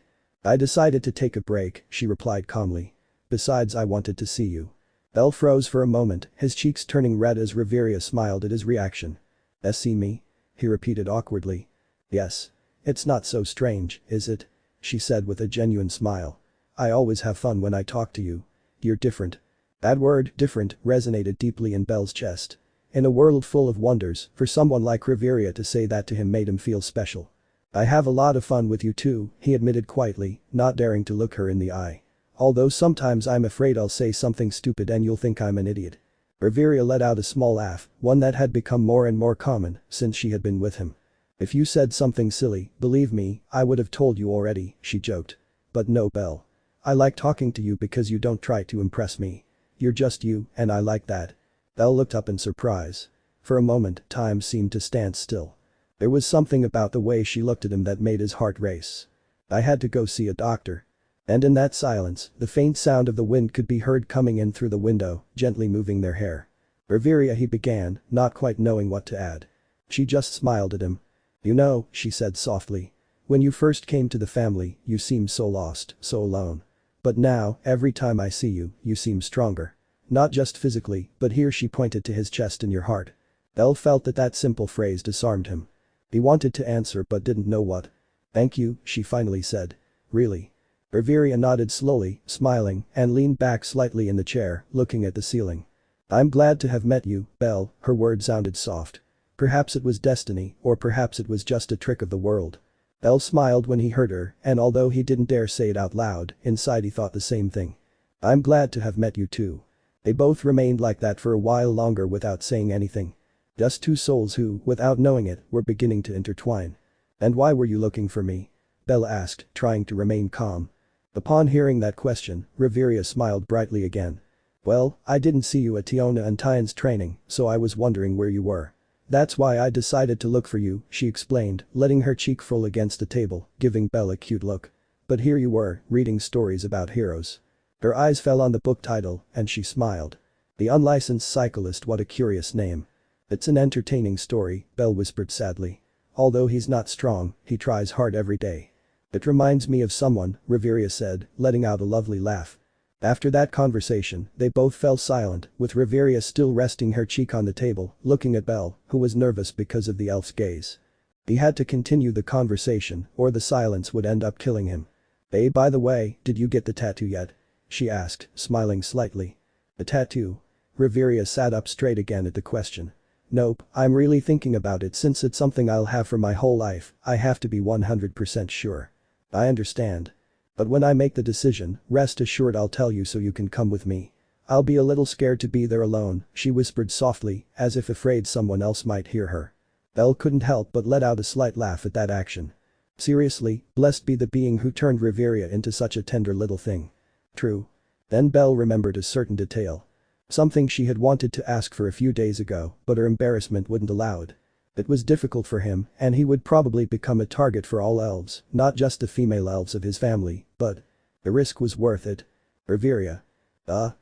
Since you mentioned accompanying me, Belle murmured, scratching his cheek and avoiding looking directly at her. Riveria watched him curiously, tilting her head slightly like a child trying to guess what someone is about to say. What's wrong? Why the long face? She asked with a small smile. Belle took a deep breath. He could face a minotaur without hesitation, but telling Riveria that seemed like a suicide mission. It's just that in a few days I wanted to go to the Tower of Babel, he finally said, clutching the book in his hands. You know, I need a new weapon. I've been saving up for one, and Tyan helped me a bit to make up the difference. Riveria nodded slightly, maintaining the same expression. I understand, so what's the deal with that? Belle swallowed hard, not believing he was about to do that. Well, I was thinking, she murmured, lowering her voice. That maybe if you're not busy you could come with me. Riveria blinked in surprise upon hearing that and felt a small jump inside her chest. With you? Why yes. She blurted out, blushing with embarrassment. It's not a date or anything, I'd like your opinion. You know a lot about weapons and magic and well, it's you. Silence fell for a few seconds, and Belle's heart began to pound in his chest. He was already regretting it. He was too direct. She'd probably think he was implying something strange. But to her surprise, Riveria let out a soft laugh, noticing a slight blush on her cheeks. Sounds interesting. Huh? Belle looked at her with wide eyes. "Of course I'll go," she said with a smile, but her eyes shone with excitement. "It's not every day I get invited to help choose a new weapon." Belle looked at her as if she couldn't quite process what she had just heard. "Oh really?" "Of course," Riveria replied, resting her cheek on one hand and glancing at him with a slight smile. "Besides, I like the idea of accompanying you and seeing what kind of weapon someone like you chooses." Poor Belle didn't know whether to blush even more or hide under the table. At times Riveria acted as if she were flirting with him. I didn't know if she was doing it on purpose or not. "So I'll go with you," Riveria replied in a voice so warm it almost melted him. "Tell me the day and time and I'll accompany you." Belle nodded quickly, trying to appear calm even though his heart was on the verge of collapse. "And then on Friday, after lunch." "Perfect," she said, getting up, a sign that she had to leave. "I already have plans for that day then." "Are you leaving already?" "Yes, I just remembered that I was going out with Ace to eat those potato things. I hope she's not mad at me for making her wait." Riveria let out a lovely laugh as she said that and turned to leave, but before leaving the library, she stopped for a moment and looked at him over her shoulder. "Ah, and Belle?" "Yes?" he asked, looking up. "Don't worry so much," she said with a slight, almost sweet smile. "If you had asked me out in a different way, without buying a weapon, I'm sure I would have said yes, remember that." What?" Belle exclaimed, his face completely red, as she let out an amused giggle and walked away briskly. When the door closed, the boy slumped back against the chair, letting out a long sigh as he tried to control his racing heartbeat. "What just happened?" he murmured, his gaze lost in thought. And without being able to stop it, a silly smile formed on his face. "She's going to accompany me." For the first time in a long time, Belle couldn't wait for Friday to arrive. It wasn't a date, but he was so excited. He was going out alone with the elf princess. It was like a dream come true. Dog. At that moment, two Amazons magically appeared behind Belle's seat, making him jump in fright. "See girls. So, you're inviting Riveria on a date?" Tyan said with a mischievous smile. "Not bad, Belle," Tiona agreed proudly. Belle swallowed hard, taking a step back as he watched the two Amazons approach with that hunter's smile that was more frightening than any monster. "It wasn't a date," he said, filled with embarrassment. Of course," said Tyan, crossing her arms with a smile that betrayed pure amusement. "That's why your face turned redder than an apple when she told you." Tyan. "That's not how it was, she's just going to accompany me to buy a gun." "Oh, of course," Tiona interrupted, leaning towards him with a big smile. "And I'm sure after that you'll go for coffee, right? Or maybe a romantic dinner under the stars." "Hex." Belle put his hands to his face, wishing he could sink into the ground. "That's not it. Stop making things up." The two sisters looked at each other and burst out laughing. "Oh, Belle," Tiona said, giving him a friendly pat on the back. "We were just kidding, but I swear, if you ever manage to ask her out on a real date, you have to tell us." "Yes," Tyan added with a calmer but equally knowing smile. "We'll have your back, we'll support you in your love story, even if we earn the hatred of all the elves." "That's not it," Belle shouted desperately. They both laughed again and started walking towards the exit, although before leaving Tyan turned around for a moment with a gentler expression. "Seriously, Belle," he said. "Riveria seems happier since she started spending time with you. Don't ruin it." Those words left him speechless, unsure how to respond. He simply nodded silently. Fiona smiled amusedly at the albino's expression. "Okay, Rabbit, get ready. On Friday you're going to buy a gun, and who knows, maybe you'll bring back a heart too." "Fiona." Belle shouted again, but they had already left laughing loudly. He was alone again in the library, staring at the closed door. I could still smell the faint scent of flowers that Riveria had left behind when she departed. Her fingers tightened on the book as a smile formed on her face. "Riveria," he whispered. Her heart was beating fast, filled with something she was only just beginning to understand. I didn't know if it was admiration, affection, or something more, but I did know one thing. Ever since that elf had appeared in his life, everything was different. And for the first time in a long time, Belle was impatient for tomorrow to arrive. And having that date with Riveria. It's not a date. End of chapter.